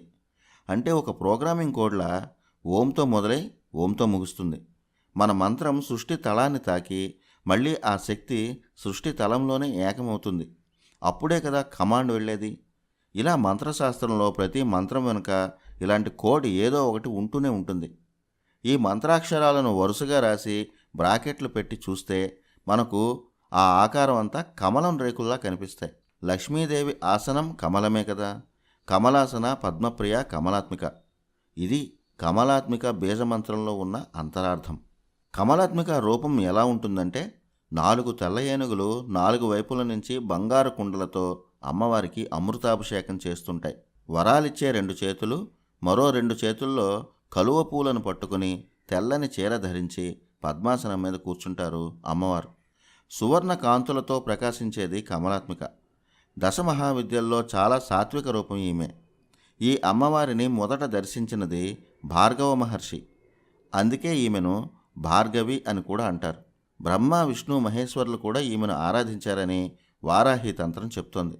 అందువల్ల కమలాత్మికకు త్రిపుర అనే నామం కూడా ఉంది. ఈ దేవత బీజాక్షరం శ్రీం. శ్రీం అంటే లక్ష్మీదేవి అని అందరికీ తెలుసు. అందుకే లక్ష్మీదేవి తాంత్రిక రూపమైన ఈ దేవత బీజాక్షరం శ్రీం. కమలాత్మిక మంత్రం, లలితా త్రిపుర సుందరి బీజమంత్రం దాదాపు సమానంగా ఉంటాయి. అందువల్ల ఈ ఇద్దరు దేవతలు ఒకే రకమైన ఫలితాన్ని ఇస్తారని ఉపాసకులు చెప్తుంటారు. కమలాత్మిక ఆవిర్భావం వెనుక ఒక కథ కూడా ఉంది. విష్ణు భగవానుడి హృదయ కమలం నుంచి జన్మించిన లక్ష్మీ రూపం కమలాత్మిక. అందుకే ఆమెని శ్రీ విష్ణు హృత్ కమలవాసిని అంటారు. శ్రీ భాగవత పురాణంలో కమలాత్మిక దేవి గురించి ఉంటుంది. అమృతం కోసం దేవదానవులు క్షీర సాగరాన్ని మదిస్తుండగా ఆ క్షీర సముద్రం నుంచి లక్ష్మీదేవి ఆవిర్భవించింది. శ్రీ విష్ణు భగవానుణ్ణి పతిగా వరించిందని భాగవతం చెప్తుంది. అలా ఏర్పడిన లక్ష్మీదేవి మొదటి అవతారం కమలాత్మికే అని చెప్తారు. విశ్వాన్ని నడిపించాలంటే ఐశ్వర్యం కావాలి కదా. లక్ష్మి అంటే డబ్బు ఒకటే కాదు, పాడి పంటలు, వర్షాలు, ఆరోగ్యం ఇవన్నీ లక్ష్ములే. అందుకే విశ్వాన్ని నడిపించే విష్ణువు దగ్గర లక్ష్మి ఉంటుంది. అందుకే భువనేశ్వరీదేవి లక్ష్మిని విష్ణువు హృదయంలో కొలువయ్యేలా చేసిందని దేవి భాగవతం చెప్తుంది. లక్ష్మీ రూపమైన కమలాత్మిక ఒక్కో లోకంలో ఒక్కో రూపంగా ఉంటారు. వైకుంఠంలో మహాలక్ష్మి, భూలోకంలో ధాన్యలక్ష్మి, స్వర్గంలో స్వర్గలక్ష్మి, రాజ్యాలలో రాజ్యలక్ష్మి, భక్తుల ఇళ్లల్లో గృహలక్ష్మి. ఇలా ఎవరి లక్ష్యాలకు తగ్గట్టు అలా తన రూపాన్ని మార్చి ఐశ్వర్యాన్ని ప్రసాదించే దేవత కమలాత్మిక. అలాగే పుణ్యం చేసిన వారికి కీర్తి, రాజుల్లో తేజోరూపం, వ్యాపారాల్లో వ్యాపార రూపం, పాపాత్ముల ఇళ్లల్లో కలహాలు, ద్వేషాల రూపం, ఉపకారం చేసేవారి ఇళ్లల్లో దయాస్వరూపంగా ఉండేది కూడా లక్ష్మే. అంటే మన ప్రవర్తన, మన ఆలోచనలే లక్ష్మి. ఏ రూపంలో మన ఇంటికి రావాలో ఆమె నిర్దేశిస్తుంది. మనలో ఉన్న మంచితనమే లక్ష్మీ రూపమని చెప్తోంది కథ. అలాగే పాపాత్ముల ఇళ్లల్లో మొదట లక్ష్మీ కళ ఉన్నా ఆ కళ తాత్కాలికమే. వారింట్లో కలహాలు, ద్వేషాల వల్ల ఆ లక్ష్మి ఏదో ఒకరోజు ఇల్లు దాటి వెళ్ళిపోతుంది. దశమహావిద్యల ఆవిర్భావ కథలను చూస్తే కమలాత్మికాదేవి దశమహావిద్యలతో పాటు ఒకేసారి జగన్మాత శరీరం నుంచి ఆవిర్భవించింది. అంటే విశ్వం నుంచే ప్రకృతి, ఆ ప్రకృతి నుంచే ఐశ్వర్యం వస్తుంది. వర్షాలు పడి పంటలు బాగా పండినప్పుడే ఐశ్వర్యం. వేదాల్లో ఉన్న శ్రీ సూక్తం లక్ష్మీ అమ్మవారికి సంబంధించిన మంత్రాలే. పంచసూక్తాల్లో ఒకటి ఇది. ఎవరైనా రోజు పఠించవచ్చు. శ్రీ సూక్తాన్ని రోజు పఠిస్తే పరోక్షంగా కమలాత్మికను ఆరాధించినట్టే. మొత్తానికి మన జీవితానికి ఎంతో అవసరమైన ధనాలను మనకు అందించేది కమలాత్మిక. అధర్వణ వేదంలో లక్ష్మీ స్తోత్రం, బ్రహ్మపురాణంలో శ్రీ లక్ష్మీ సహస్రనామాలు ఉన్నాయి. ఇవి నిత్యం పారాయణం చేయవచ్చు. వీటితో పాటు ఆది శంకరాచార్యులు రచించిన ప్రఖ్యాత కనకధార స్తోత్రం కూడా తక్షణ ఫలితాలు ఇచ్చే తాంత్రిక లక్ష్మీ మంత్రమే. ఈ మహావిద్య ఉపాసనకు బిల్వఫలాలు, తామరపూలు, తామర పూసలు వినియోగిస్తారు. బిల్వ వృక్షమూలంలో కమలాత్మికాదేవి నివసిస్తూ ఉంటుందని తంత్రశాస్త్రం చెప్తోంది. అందుకే బిల్వ వృక్షం నీడలో కమలాత్మిక మంత్ర సాధన చేస్తే త్వరగా ఫలితం ఉంటుందని తంత్ర గ్రంథాలు చెబుతాయి. కమలాత్మిక సాధన వల్ల శరీరంలో షట్చక్రాల భేదనం జరుగుతుంది, యోగ సిద్ధి లభిస్తుంది. వేదాల్లో చెప్పిన మధువిద్య కమలాత్మిక సాధనేనని కావ్యకంఠ వాసిష్ఠ గణపతి ముని చెప్పారు. ఇవి దశమహావిద్యల్లో చివరిది, లక్ష్మీప్రదమైన కమలాత్మిక గురించి విశేషాలు.